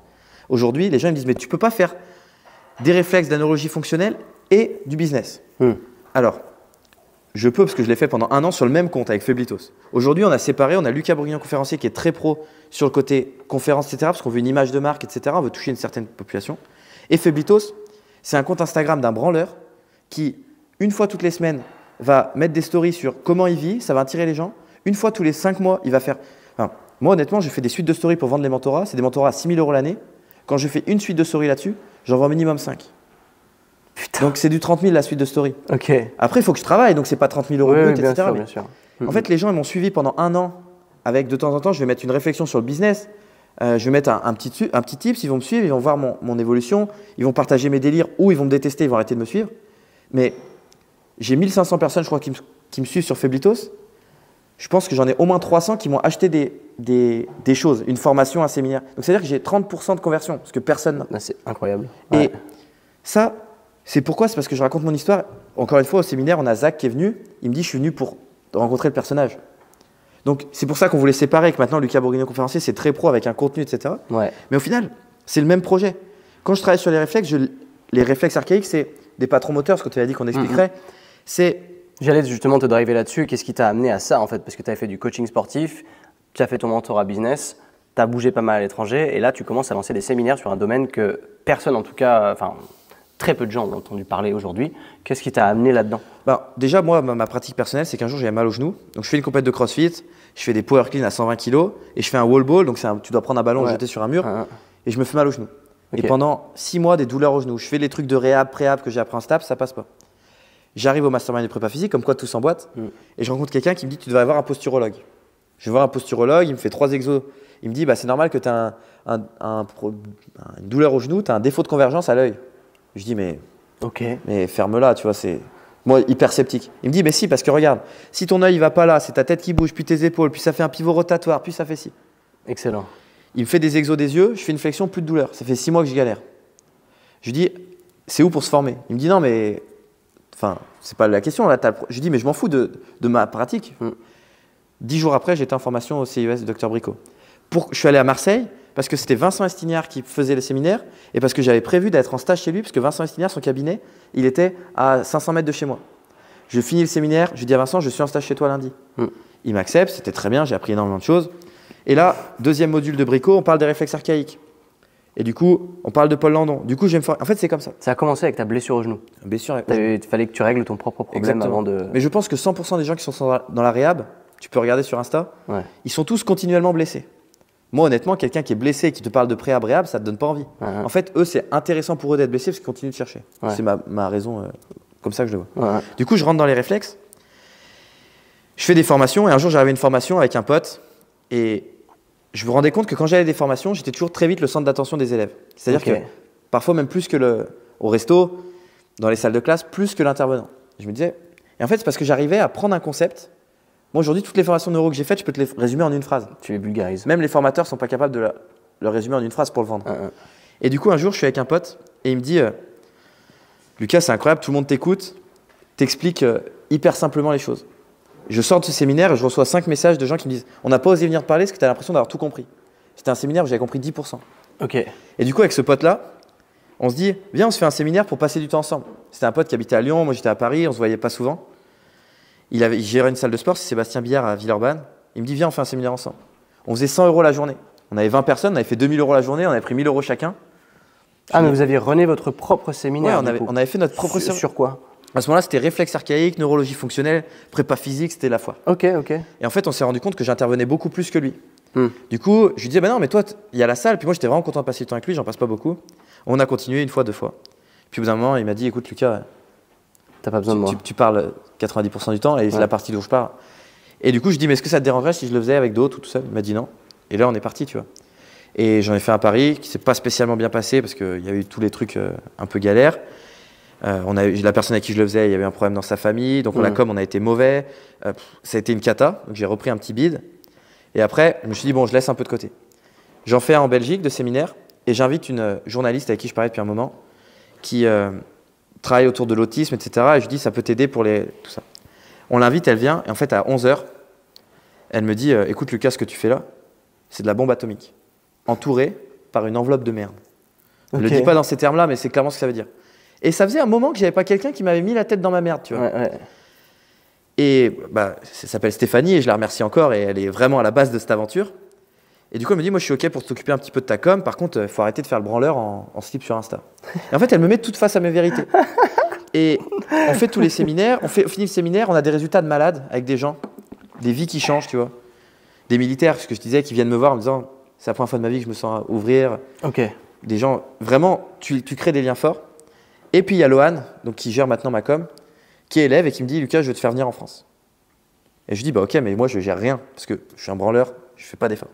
Lui, il gère tout. Une semaine après, il avait booké le séminaire à Orléans, tout le monde qui était là, un petit peu des têtes d'affiche du monde, etc., d'Insta, des gens de la prépa physique.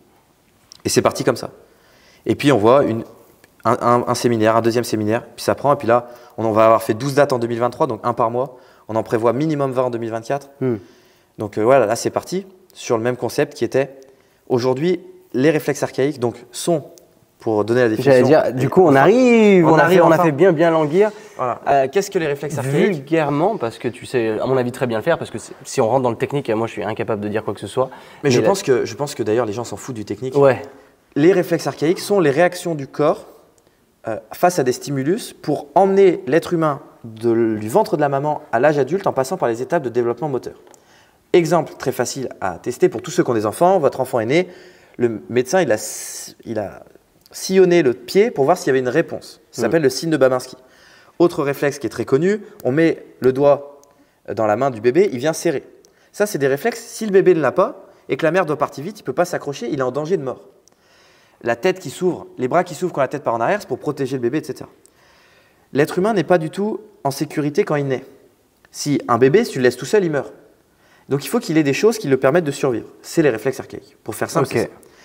On s'est toujours intéressé aux réflexes archaïques pour les autistes, pour les enfants avec des troubles de développement de l'attention, etc. Et on s'en est jamais occupé pour les adultes. Pourquoi c'est récent? Parce qu'avant, les enfants grandissaient et passaient par ces étapes une par une dans la croissance normale. Ils étaient par terre, ils touchaient des objets avec différentes textures, ils étaient allaités par la maman. Maintenant, la maman travaille au bout d'une semaine, le papa, il la met avec une nounou, ensuite la nounou, elle met les chaussures, ou même les parents, on empêche les enfants de toucher, et ils ne vont pas explorer leur motricité et ses réflexes. Quand ces réflexes ne sont pas intégrés, pour l'adulte, l'adolescent, la personne âgée, il y a des stimulations qui sont dangereuses. Aujourd'hui, les kinés, les préparateurs physiques et toute autre profession avec de l'humain doivent faire face à des humains qui sont moins adaptés. Une des raisons pour laquelle les humains sont moins adaptés, c'est que dès la naissance, il y a un développement moteur qui est différent, notamment lié aux réflexes.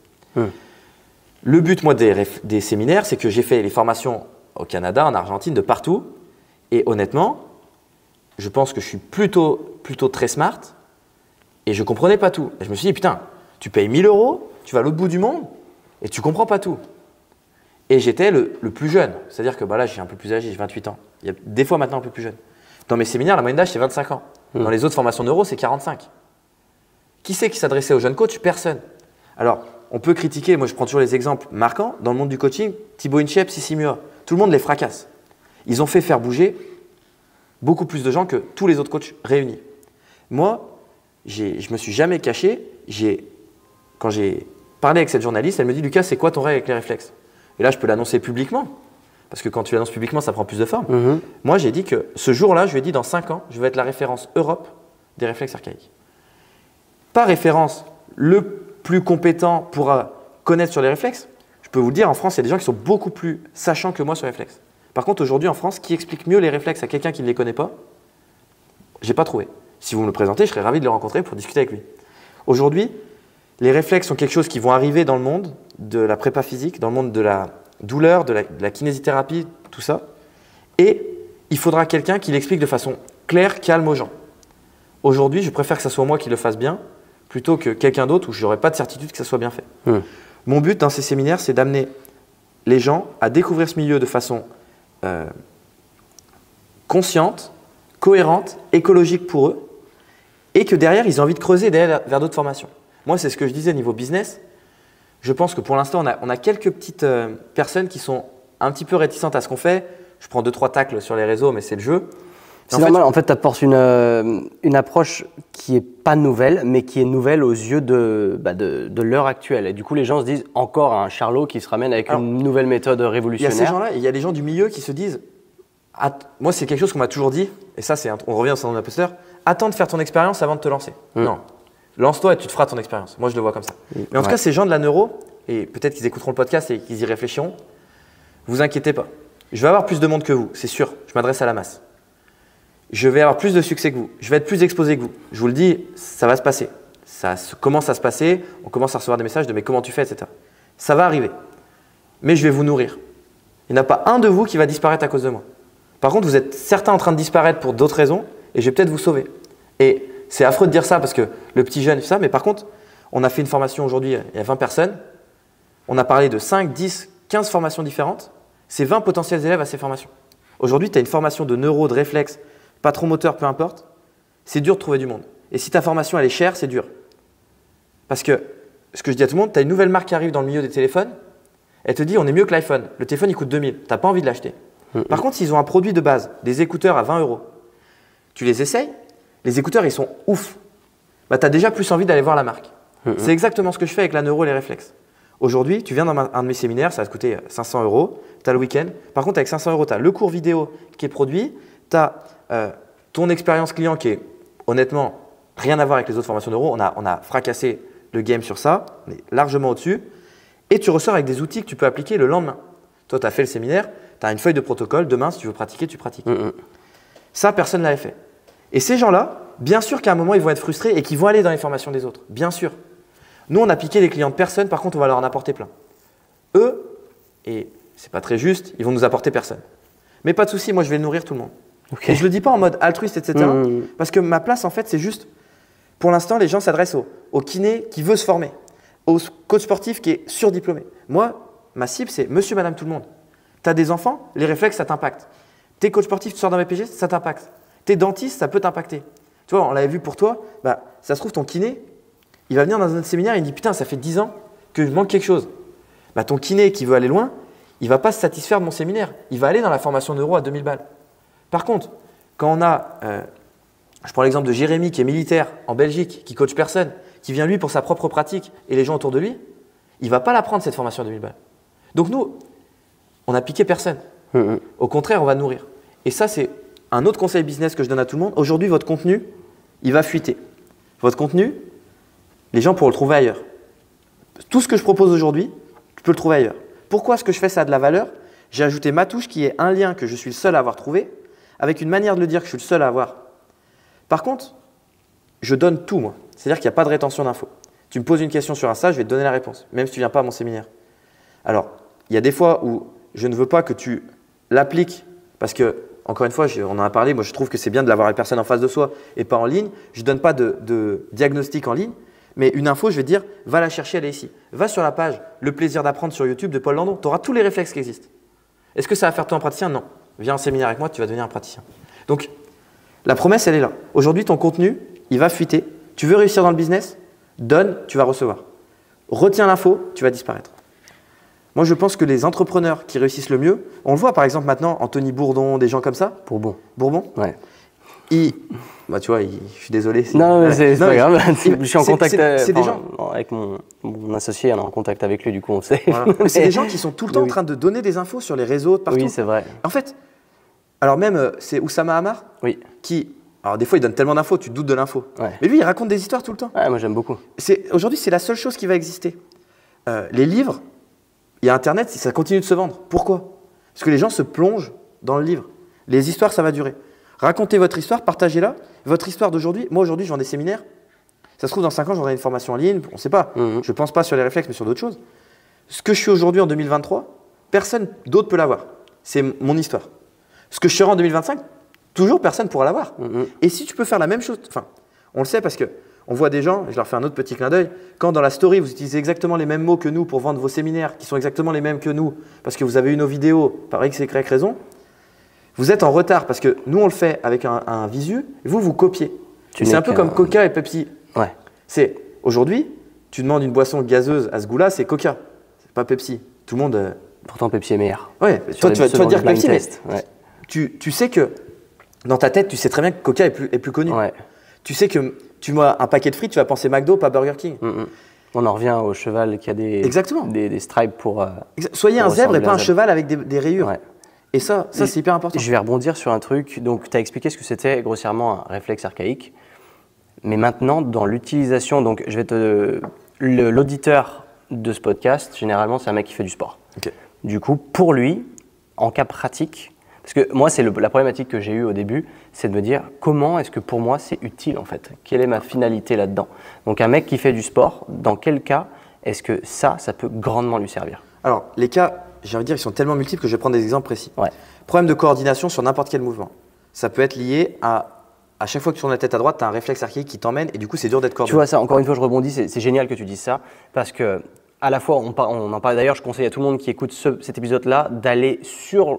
Comment il s'appelle ton podcast? Alors, ça sera Lucas Bourguignon Conférencier, la page Insta, on a tous nos podcasts dessus. Ok, mais sinon, c'est sur Spotify tapez, ou quoi? Ouais, ce sera sur Spotify. Si vous tapez Lucas Bourguignon Cantarandis, vous le trouverez. Ok, donc d'aller écouter après celui-là le sien avec moi dedans, où justement on raconte la pratique en elle-même, en détail, sur des cas où ça a été extrêmement pertinent pour moi-même. Parce qu'on ne va pas rentrer dans les détails dans cet épisode-là, le but c'est juste d'introduire au concept, mais toi, du coup, tu en parles vachement plus en détail dans ton podcast et ça t'est dû et c'est ton droit et d'avoir justement, je veux envoyer des gens sur ça pour qu'ils comprennent vraiment en détail ce que c'est.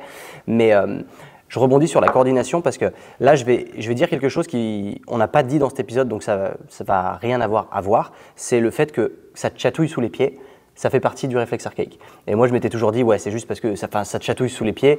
Il y a des gens chatouilleux et d'autres non. Mais là où je rebondis, c'est sur ton aspect coordination. Je m'étais toujours dit pareil. Parce que moi, j'ai la chance d'être, en tout cas dans les sports que j'ai pratiqués, d'être plutôt bien coordonné. Et il y a plein de gens, des fois, ils sont trop nuls, tu vois, ils catchent mal les ballons, ils sont pas coordonnés. Et je m'étais toujours dit, en tout cas, c'est ce qu'on dit là-bas dedans, c'est ah bah lui, il est coordonné, lui non. Il a jamais été coordonné, mais il n'y a rien à faire dessus. Et là, tu es en train de dire justement que ça va être complètement fixable. Sur ça, complètement fixable, tu feras pas d'un âne un cheval de course. Ouais. J'aime bien les images autour des chevaux, mais un enfant qui est nul dans tous les sports. Ouais. Soit il a un intérêt profond à être nul, c'est-à-dire qu'à chaque fois qu'il est nul, ses parents le rassurent, etc. C'est émotionnel, ça peut être possible. Soit c'est qu'il a raté des étapes motrices de son enfance. C'est-à-dire qu'un enfant qui a découvert, un enfant qui a joué à la balle avec ses parents, un enfant qui a tourné la tête à gauche, à droite, il ne sera pas nul dans tous les sports. Quelqu'un qui est nul dans tous les sports, les réflexes, c'est une cata 100% du temps. Je reprends l'exemple de la coordination et je reprends un enfant qui est nul dans les sports. Un enfant qui est nul dans tous les sports collectifs. Souvent, c'est quoi? Il a du mal à se positionner par rapport aux autres. Il a du mal à prendre l'information du ballon. On connaît des gens, tu leur lances un ballon, ils n'arrivent pas à l'attraper. Tout ça, on le connaît. J'ai pris la coordination en premier parce que je ne veux pas passer par la force, je finirai là-dessus. C'est souvent le plus marquant. Mais quelqu'un qui est mauvais en coordination, est-ce qu'il est mauvais en coordination quand il a la tête fixe ou quand il doit bouger la tête? Si on se rend compte que c'est quand il doit bouger la tête, quels sont les réflexes liés à la tête? Il y en a plein. Si, on l'a vu, il y a des personnes, quand tu leur tournes la tête à droite, ils ont tous les épaules et le corps qui bouge. C'est le cas même de quelqu'un qui allait jusqu'à tomber. Imaginez que cette personne-là, elle doit courir droit pour jouer au foot, pour dribbler, et en même temps, elle est appelée par un coéquipier parce qu'il est démarqué, il doit tourner la tête, et là, il commence à avoir les épaules qui tournent. Qu'est-ce qu'il fait? C'est la personne qui continue à courir et il n'y a plus le ballon. Et tout le monde se fout de sa gueule. Parce qu'en fait, tout a basculé parce qu'il a regardé là. Et du coup, vu qu'il est nul, il est encore plus stressé. On l'a vu, le stress impactait les réflexes, etc. Donc la coordination, c'est un premier truc. La deuxième, c'est contrainte, tension et mobilité articulaire. Encore une fois, même pour toi, tu l'as vu, tu étais limité en mobilisation articulaire. Moi, ça m'a choqué. Ici, on vient stimuler tes réflexes, c'est mieux. Même des réflexes qui ne sont pas forcément liés. Pourquoi? Parce que quand le corps sait qu'il y a des stimulations qui vont être complexes pour lui, on vous dit aujourd'hui, vous avez un devoir de maths hyper important pour votre moyenne, ça va être très dur. Et bah, tu vas peut-être être un peu omnibulé par ça et tu vas mettre toute ton attention dessus. Et tu ne vas pas penser par exemple à ton rendez-vous avec Julie à 18 h après le lycée. Tu vas y penser quand ça sera terminé. C'est pareil pour la stimulation. Ton corps, il sait que toute la journée, il va y avoir des stimulations néfastes. Il y pense, il y pense. Sauf qu'il ne sait pas quand ça va arriver. Parce que la stimulation, ça peut être je marche sur un Lego, ça peut être… Donc imaginez qu'il est toujours en alerte. Et il oublie d'aller au rendez-vous avec Julie. Et ben, c'est un peu pareil, il oublie le ballon. Et ça, c'est important. L'autre chose, et moi à la base, je suis rentré dans les réflexes pour ça, et sur ça, je pense que de le vulgariser, c'est important. Il y en a qui le font, mais je pense que j'ai quand même été un des premiers, c'est les réflexes archaïques dans la force. On le voit à chaque séminaire. En Belgique, on est dans une salle de CrossFit et on fait le séminaire. Et à la fin, moi, pour mettre la hype à tout le monde, on met une barre au sol. Et la dernière fois, on n'a fait que deadlift. Cette fois-ci, on a fait power clean et deadlift. Pourquoi je prends ces deux mouvements? C'est ceux où, même sans technique, tu peux t'en sortir. Ce n'est pas les plus durs. Le power clean est beaucoup plus abordable que le snatch. Et le deadlift, beaucoup plus abordable que, par exemple, un squat où tu as la barre sur les épaules. Il y a un vrai facteur émotionnel. Et aussi parce que je suis très fort dans les deux mouvements. Et marche aussi. Exactement. Et du coup, on fait le power clean. Donc, on était 11. Donc, on a deux mouvements. Donc, il y a 22 possibilités de PR. Il y a 17 PR qui tombent. Alors, vous allez me dire, oui, mais cette personne, elle n'a pas testé son corps depuis longtemps. 17 sur 22. Et il y a des PR à plus 20. Pourquoi? On libère le système nerveux, on lui permet de performer. C'est aussi simple que ça. Alors oui, on peut jouer sur les muscles extenseurs. Ce n'est pas le but du podcast d'aller rentrer dans les détails. Venez en séminaire, on y rentrera. Oui, on active les muscles extenseurs sur les deux mouvements qui sont des mouvements d'extension. Oui, tout ça. On enlève des contraintes au corps et permet de performer. On a une fille qui s'appelle Iris. Elle fait 2 tractions strictes. Elle ne peut pas faire la 3e. Elle n'arrive pas à monter. On réintègre les réflexes. Elle en fait 4,5. On va lui valider la 5e parce qu'on est sympa. En ayant fait déjà les deux. Donc en plus, en étant un peu plus fatigué. Tu vois, ça n'a… D'un point de vue prépa physique, ça n'a aucun sens ce que je dis. Absolument. Je serais surpris si tout le monde le croyait. Venez sur la page, voyez les résultats qu'on a. Et encore une fois, on évite de faire du sensationnel. Mais tu me demandes à quoi ça peut servir à ça. Et honnêtement, un enfant qui est nul de partout, en sport, en musique, en général, un enfant qui est nul dans tous les sports, il est aussi un peu nul dans sa vie. Je ne vais pas vous mentir, mais à part s'il a trouvé son moyen. Alors, des fois, c'est l'inverse, il a trouvé un biais et il y va à fond. Mais on aime tous quand même être fort. Tu vois, là, pourquoi ça dérange aussi les gens qui réussissent? Parce qu'on aimerait tous avoir un peu réussi, tu vois. Bien sûr. Et un enfant, il s'en fout d'être nul ou pas nul. Par contre, ce qui le gêne, c'est d'être rejeté socialement. Vous voyez des gens qui continuent de s'amuser. On les voit sur la plage, ils s'amusent, ils sont tous nuls. C'est OK parce que le groupe est nul. Mettez quelqu'un de fort au milieu, vous allez voir comme le groupe va être bouleversé. Et en fait, les réflexes, pour moi, c'est… J'en oublie le côté coach. Chacun a son boulot. Comment je fais, moi, pour permettre de donner aux autres professionnels des humains qui sont mieux prêts à apprendre? Pourquoi telle personne, tu l'assois sur une chaise, il est capable d'écouter pendant 2 heures, et lui à côté, il a besoin de bouger toutes les 2 minutes? Très souvent, c'est lié à des réflexes.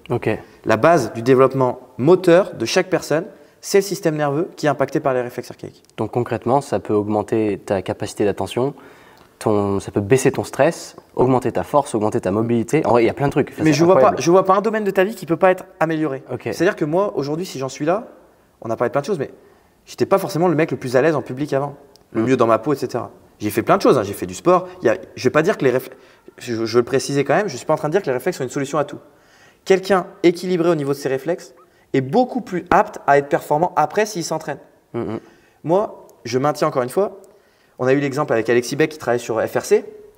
Il l'a dit lui-même, pour avoir un gain de mobilité de 10 degrés sur les épaules, il va prendre 3 mois, quand moi je vais prendre 3 secondes.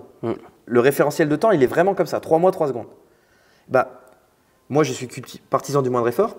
Si je peux mettre en forme le système pour qu'il soit plus prêt à performer derrière, c'est bien. Par contre, ne vous reposez pas sur les réflexes. Les réflexes, c'est quelque chose que tous les humains avaient de base avant. Donc, ce n'est pas un plus par rapport aux humains d'avant. C'est juste, il y a 200 ans, tous les humains avaient les réflexes beaucoup mieux intégrés. Sauf ceux qui avaient des troubles neurologiques. Aujourd'hui, on n'est pas en train de rendre les humains plus forts, on est juste en train d'enlever ce qui rend les humains plus faibles. Ça, c'est important aussi de le dire, c'est que juste, si tu n'as pas ça, tu as le frein à main. En fait, c'est aussi simple. Les réflexes, c'est le frein à main que Maintenant, 80% des humains, ils ont. Et donc, dans la société, on se rend compte que les humains ont des freins à main sociaux, ont des freins à main financiers, des freins à main au niveau du boulot. Quand ton chef, il te parle mal et que tu n'oses pas lui répondre et que tu dis putain, il faudrait que je lui réponde, j'y arrive pas. Tu as un blocage mental. Si ça se trouve, c'est que tu n'as pas les capacités. Pourquoi? Parce que tu as ton frein à main. Et donc là, tu as quelqu'un derrière qui te klaxonne, tu veux accélérer vite, mais tu as le frein à main. Ça ne fonctionne pas. Tu as calé. Donc ça te fait. Ça peut te débloquer un blocage mental. C'est plutôt ce que j'irais dire. C'est tu vas débloquer des capacités, tu vas enlever des contraintes. C'est pour ça que moi je dis toujours, les réflexes n'augmentent pas la force. Les réflexes n'augmentent pas la mobilité. Maximise ton potentiel qui est déjà là. Exactement. Et j'aime bien parce qu'au début, comme je te disais, réflexe archaïque, ok, tu te dis, ok, donc il y avait 8 réflexes. Pour moi, alors il y en a une 70aine, ouais, voilà, mais par contre on en travaille 8 dans le séminaire. On en a vu 8 là.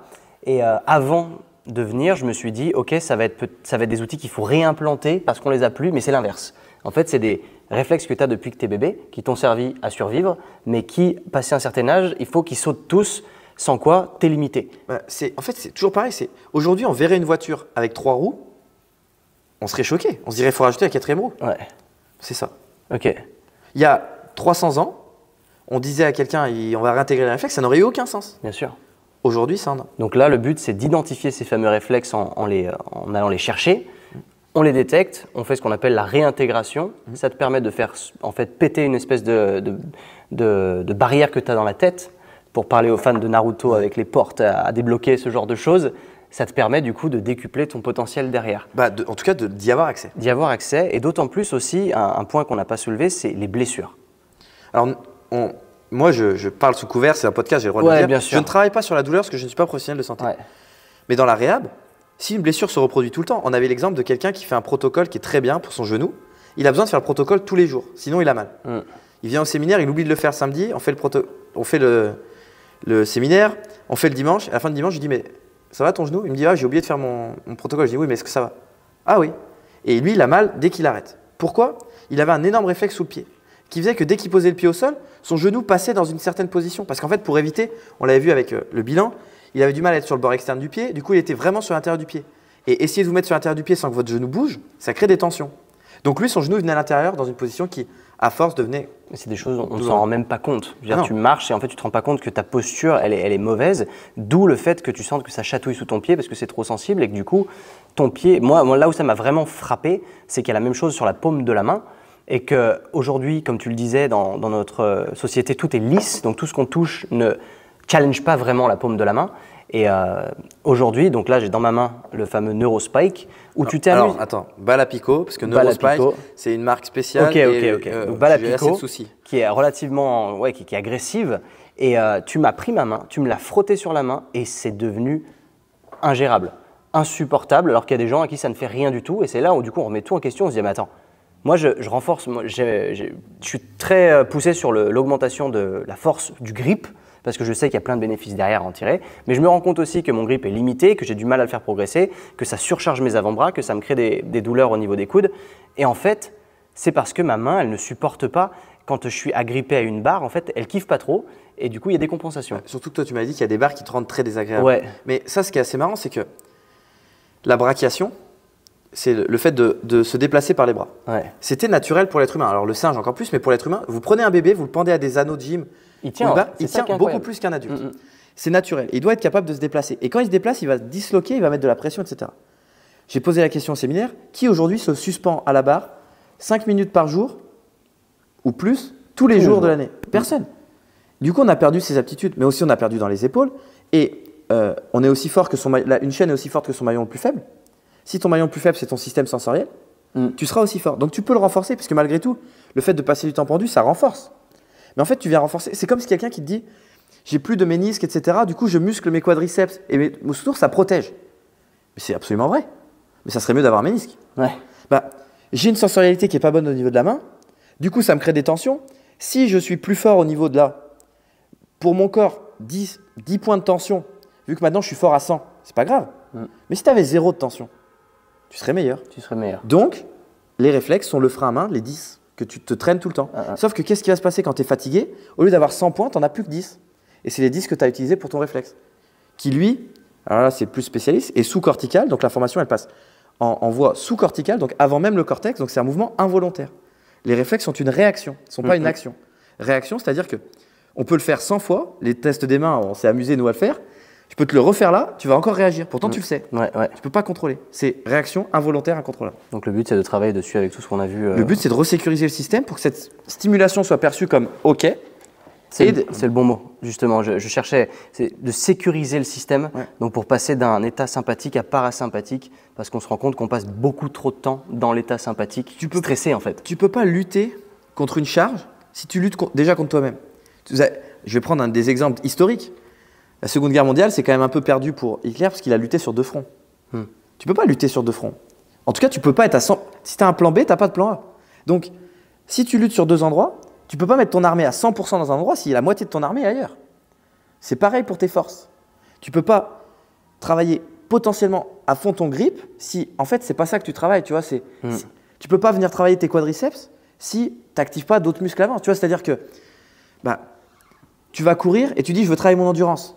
Tu cours 10 minutes et tes quadris sont claqués. Est-ce que tu as travaillé ton endurance? Non, parce que tu avais un maillon plus faible avant qui n'était pas bon. Qui t'a pas permis d'aller jusqu'au bout. C'est pareil pour les réflexes. Et moi, j'ai toujours dit, les réflexes sont une qualité physique qu'il faut malheureusement entraîner. Avant, elle était entraînée naturellement. On vivait de façon naturelle. On les entraînait. Je viens du monde du sport, donc c'est cool de dire on entraîne nos réflexes. Aujourd'hui, ils ne sont pas entraînés. Donc, il faut repasser par l'âge enfant et les entraîner progressivement pour arriver à des humains qu'on devrait être normalement. Ok. Sur le test, bon, c'est un test, je vais jeter un mot comme ça s'appelle le réflexe de Moro, mais j'expliquerai pas ce que c'est parce que c'est pas le podcast pour. Le but étant de se lâcher dans les bras de quelqu'un qu'on ne connaît pas spécialement, mais du coup de lui faire confiance. Et on a l'impression, enfin moi, je dis ça pour moi parce que c'est ce qui m'est arrivé, j'avais l'impression de me lâcher complètement easy, parce qu'on disait est-ce que t'as peur des manèges ou autre? Non, j'adore ça, les roller coasters machin, donc je me suis dit je vais me lâcher, je vais avoir un haut le cœur pendant une demi-seconde, moi ça me fait kiffer, j'aime ça. Mais au final, quand on filme, on se rend compte qu'il y a plein de compensations qui se font sans même qu'on en soit conscient et que ton corps, il n'est pas complètement lâché. En fait, tu vas créer une hyper extension au niveau de ton dos parce que tu essayes de garder ton centre de gravité vers l'avant au cas où ça ne se passe pas très bien. Tu as toujours un plan B, comme tu le disais. Il faudrait être en mesure de se lâcher complètement, donc de passer dans cet état complètement parasympathique. Et c'est là où je disais, on est toujours en fait dans cet état sympathique, donc ça veut dire qu'on est stressé tout le temps. Et une fois qu'on avait travaillé là-dessus, on a fait donc, les bercements, encore une fois, c'est jeté comme ça à travers, mais allez voir le travail de Lucas pour en apprendre davantage là-dessus. Et je me suis senti après d'un niveau de relâchement rarement atteint, où tu te sens vraiment dans le parasympathique et ça fait du bien. Il y a quelque chose dans le système nerveux qu'on parle tout le temps dans la société, c'est le fight, flight, freeze. Yes. Et on oublie toujours un truc qui s'appelle le flow. Parce qu'on dit, comment réagir face à un danger? Il y a 3 solutions. Fight, flight, freeze. Mais non, il y a aussi le flow. Tu as un danger, et ça, je vais dire des choses dans la vie qui arrivent. Tu as un mec qui t'agresse dans la rue. Fight, tu te bats. Flight, tu fuis. Freeze, tu t'immobilises, tu sais pas quoi faire. Et il y a aussi le flow, tu continues ton chemin et tu continues de marcher. Et tu te rends compte qu'il n'y a jamais de problème avec ce mec-là parce qu'il va pas. Tu vois? Et ça, on l'oublie parce que c'est tellement impensable que quelqu'un ait une bonne réaction aujourd'hui, que quelqu'un soit détendu qu'on le fait pas. Mais quand tu mets quelqu'un à la salle, un nouveau, qui est bien avec son corps, tu lui montres un mouvement et il dit allez, on y va. Les muscle-up, ouais, je veux essayer. Et ce qui va réussir, c'est autre chose, mais je veux essayer. Tu mets quelqu'un qui n'est pas à l'aise avec son corps, non, je préfère pas. Et ça, vous allez voir de partout. Pour le corriger, par exemple, pour demander à quoi ça sert les réflexes, pour le squat, vous avez quelqu'un, si vous avez besoin de lui donner 15 consignes pour le squat, pour qu'il fasse un bon squat, c'est qu'avant, il y a un problème, tout le temps. Moi, c'est ça que j'observe. Les gens qui sont faciles à coacher, c'est très souvent que la base, elle est OK. Donc, il n'y a pas tant de réflexes que ça, du coup, actif. Voilà. Si, par exemple, ils ont une problématique, on peut aller creuser un réflexe. Mais les gens qui sont durs à coacher, très souvent, c'est qu'il y a des choses qui résistent. C'est ceux qui en ont le plus au final. Exactement. Okay. En hypnose, j'ai été formé en hypnose, on dit si tu ne pars pas en transe, c'est qu'une partie de toi où tout ton être n'est pas accompagné. Ok. Une partie de toi où tout ton être n'est pas accompagné. Il suffit qu'une partie ne soit pas accompagnée pour que ça bug. Dans le squat, c'est pareil. Quand vous dites à la personne, oui, mets les tripodes, c'est l'exemple que je prends toujours, le tripode au sol, ancre le pied. Si la personne elle est déconnectée ou si quand elle ancre le gros orteil, ça lui fait une stimulation négative, elle ne va pas le faire. Et vous pouvez lui donner les consignes verbales. Vous êtes en train de pousser une voiture avec un frein à main. C'est ça qui est dingue, parce que c'est là où je me rends compte que quand je faisais du coaching en Australie ou en Angleterre, il y avait des gens qui étaient incoachables. Ils n'arrivaient pas à capter ce que je leur disais. J'étais, mais attends, je donne toutes les cues. Comment est-ce que tu ne comprends pas? Et en fait, c'est… Ouais, moi, je suis rentré là-dedans et je ne comprends pas que les kinés et tout ça ne rentrent pas plus dedans. Quand tu fais la même chose 100% du temps et que ça fonctionne 80% et qu'il y a 20 fois ça ne fonctionne pas, est-ce que tu te questionnes sur ces 20 fois? Moi, c'est ce que je te disais quand on parlait du mensonge de complaisance aussi. Moi, ça ne m'intéresse pas de savoir quand ça fonctionne parce que je sais que c'est toujours pareil. Quand tu es heureux, tu ne vas rien changer. Les meilleures émotions, c'est les émotions, ce qu'on appelle négatives.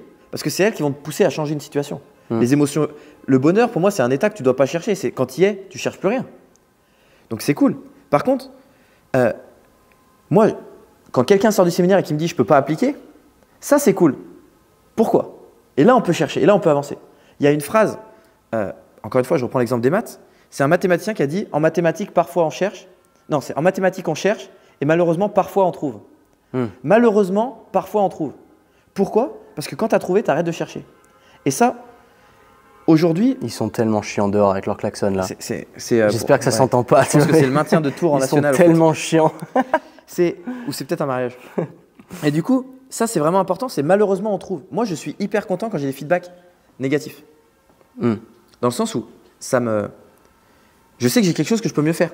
Quand tu es coach et que tu es une personne qui est incoachable, moi à Decathlon, j'étais orienté sport de raquette, je vendais des chaussettes Artengo. J'étais à Bron, c'était le plus gros Decathlon du monde. Et on devait vendre beaucoup de chaussettes, la tête de gondole, etc. Dès qu'il y avait des clients chiants, ma première année, je disais putain, ils cassent les couilles, tout ça. Après, je me disais, ça c'est les mieux. Parce que si j'arrive à vendre avec ce client chiant, avec les autres, c'est ceux qui facile. t'apprennent. Et les gens qui disent qu'ils sont incoachables, est-ce qu'ils sont… Moi, j'ai toujours dit aux gens que j'ai en mentorat business et tout le monde et aux praticiens que j'ai en séminaire, c'est jamais la faute de la personne qui veut aller mieux. La personne, elle te prend un accompagnement, un coaching, une séance bilan sur les réflexes, c'est pour aller mieux. Elle n'a aucun intérêt à aller moins bien. Si elle ne va pas mieux, c'est que toi, tu n'as pas trouvé la porte. Et la porte, il y en a 1000. Mais ça, c'est pour moi, et c'est là où on revient à l'humilité. Je ne suis peut-être pas le plus humble dans mes paroles. Par contre, quand je suis avec quelqu'un, ça pour moi, c'est de l'humilité. C'est accepter qu'on est responsable de tout. Moi, l'humilité, il y en a qui me disent, l'humilité, c'est de ne pas se mettre au-dessus des autres. Non, pour moi, l'humilité, c'est accepter qu'on est responsable de tout. Des mots qui peuvent être prétentieux, des mots que tu dis, des actions que tu as, des échecs que tu peux avoir, tout ça. Ça, c'est être humble. Humble. Tu vois, humile en anglais. Humble. Ok, cool. Bah, tu sais quoi, on a fait un grand tour. Et je pense que déjà, on a saturé pas mal au niveau de l'information et c'est super intéressant. Juste un dernier truc qui m'a turlupiné, dirais-je, c'est, tu m'as dit, enlève ta whoop de merde parce que ça peut potentiellement créer des interférences. Et ça n'a rien à voir avec les réflexes en eux-mêmes en soi. Ça sortait encore du cadre, comme les cicatrices, les tatouages, etc., même les plombages qui sont dans ta bouche, etc., ce genre de truc. Et ça m'a choqué. Parce que moi, j'utilise forcément la whoop, elle est à mon poignet 24/24 parce qu'elle me donne des datas, des statistiques et j'aime ça. Et c'est vrai qu'on a fait des tests qui, forcément, j'avais du mal à aller à l'encontre de ça parce que c'était quand même bluffant, dans le sens où tu me fais tester ma mobilité au milieu d'autres tests. On ne peut pas passer tout en détail, mais j'ai enlevé la whoop et j'avais d'un coup plus de mobilité.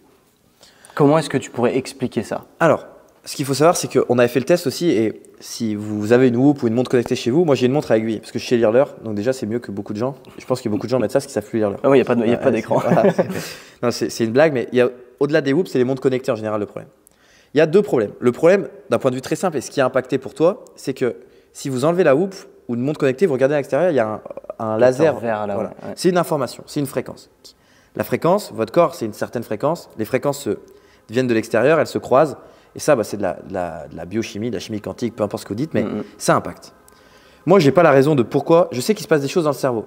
Ce qui est par contre hyper important, c'est de se dire, il y a une situation A, on fait quelque chose, il y a une situation B. Et là, ce qu'on a changé, c'est ça. Pourquoi je suis si contre Whoop? Et peut-être qu'on aura le fondateur de Whoop qui m'enverra un message, je serais ravi. C'est qu'ils ont créé une montre qui vous crée de l'anxiété sur votre sommeil, sachant que l'anxiété est un des problèmes pour le sommeil. Je connais, je ne sais pas si c'est ton cas, mais plein de gens qui se réveillent le matin en disant « Putain, 70% de récupération, ça fait chier. » Et là, tu te dis « Mais tu te lèves le matin, tu es en forme. Si ta montre, elle te dit 70%, tu es en forme. Pourquoi tu te crées ça ?» Et tu me dis « J'ai des datas. » Est-ce que tu aimes avoir des datas ou est-ce que tu as besoin d'avoir des datas? Et je questionne, moi, je n'ai pas de réponse. En tout cas, ce qui est sûr, c'est que votre corps, il a déjà du mal à fonctionner avec lui-même parce qu'il a des contraintes de réflexe archaïque. Pourquoi on le voit dans les séminaires, ce genre de choses? Parce que c'est ce qu'on appelle des blocages hors système. C'est des choses qui arrivent, les tatouages par exemple, on en a parlé aussi. Votre corps, ce n'est pas de lui, c'est une substance matérielle qui n'est pas naturelle pour lui, c'est extérieur. Vous êtes dans votre maison tranquille, on vous rajoute une personne extérieure dans la maison, ça bouleverse l'équilibre. C'est aussi ça pour la montre. Et au-delà de ça, ça a coupé? Non, en fait, je veux juste m'assurer qu'il reste soit batterie, soit il reste 12 minutes d'enregistrement parce qu'on a fait 2 heures de podcast et jamais je me serais attendu à ça. Mais 12 minutes, on est large. Ouais, non, mais on est bon de toute façon, mais je pensais pas, c'est rare que j'aille au-delà d'1h30. C'est rare que tu aies des intervenants aussi intéressants. C'est vrai. Non, je peux pas dire ça. Parce que... On a fait un truc sur l'humilité, je faisais la blague. Non, pour revenir à ça, les montres que vous entraînez avec pour avoir les datas de vos entraînements, moi, quand les mecs me disent « je fais un truc avec la fréquence cardiaque », vous êtes un athlète des CrossFit Games, c'est bien. Et Jacques Lee, qui a 56 ans, qui va faire sa sortie et qui va mettre ça pour publier sur Strava, ça montre pourquoi vous faites les choses. Et la raison pour laquelle vous faites les choses, c'est les autres. Et j'ai pas de problème avec ça. Moi, je suis un partisan d'intégrer le groupe social. Par contre, il faut savoir que la Whoop impacte. Si vous voulez savoir un petit peu plus, vous venez en séminaire ou vous allez faire des formations sur ça. Je pense quand même que si vous voulez dormir bien, prenez un bon matelas. C'est-à-dire que vous achetez la Whoop, à la fin de l'année, vous aurez pu vous acheter un super matelas. Donc achetez-vous un super matelas et ça sera bien mieux que Whoop. Hyper intéressant. Tu vois, je pensais, en plus, je viens d'acheter un nouveau bracelet parce que voilà, blabla, mais je me tâtais même à l'Apple Watch, mais ça posera le même problème. Ouais. Et au final, bon, c'était un abonnement que j'ai pris sur 1 an. Il y a des chances que je renew pas, du coup. Sorry Whoop. Sorry Whoop, mais super intéressant. En tout cas, Lucas, merci beaucoup pour ces insights parce que super intéressant et moi j'ai découvert beaucoup au sein de ce séminaire et je ne m'attendais pas à en retirer autant d'ailleurs et de rencontrer des super personnes en plus de ça pour ajouter à mon réseau, ça fait plaisir, c'est cool de rencontrer de belles personnes qui en plus ont cette envie d'éduquer les gens et de partager surtout, c'est super cool, donc merci beaucoup pour tout ça. Si les gens veulent te retrouver aujourd'hui, où est-ce que c'est le meilleur endroit? Alors le meilleur endroit c'est Lucas Bourguignon, Lucas-Bourguignon-conférencier, c'est la page que sur les réflexes. Ça, c'est si vous voulez quelque chose de précis sur les réflexes, allez là. Et après, si vous voulez vous déconner, développer un petit peu le business et voir des mecs quand même sacrément solides en slip, ça sera sur Fablitos. F-A-I-B-L-I-T-O-S. Et encore une fois, j'insiste là-dessus, je fais du business avec cette page sans me prendre au sérieux parce que je pense qu'on met trop les trucs au sérieux. Et même les réflexes, on est sérieux dans le séminaire, mais tu vois, comme hier, on va au resto et derrière, on déconne parce que l'interaction sociale, le fait d'être cool dans sa vie, bah, ça aide aussi l'intégration des réflexes. L'environnement joue beaucoup et je pense qu'on met beaucoup trop de sérieux dans les choses. Si vous êtes curieux de tout ça, allez écouter le podcast qu'on a fait avec Quentin et allez regarder notre page, envoyez-moi un message, ce sera avec plaisir d'en discuter. Mais voilà, essayez de remettre un petit peu de légèreté et que ça soit et dans le business et dans la neuro, parce que c'est 2 domaines qui sont quand même très sérieux. Les gens se prennent au sérieux de partout.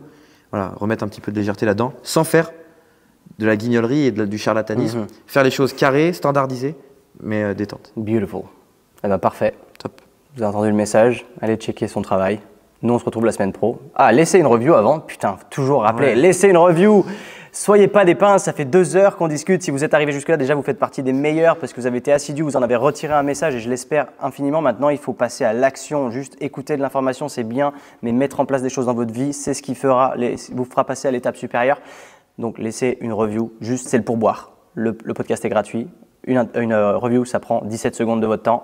Vous allez sur Apple Podcast ou sur Spotify, vous mettez un 5 étoiles, ça fait plaisir, c'est cool. Merci à tous pour votre soutien. On se retrouve semaine pro. Peace!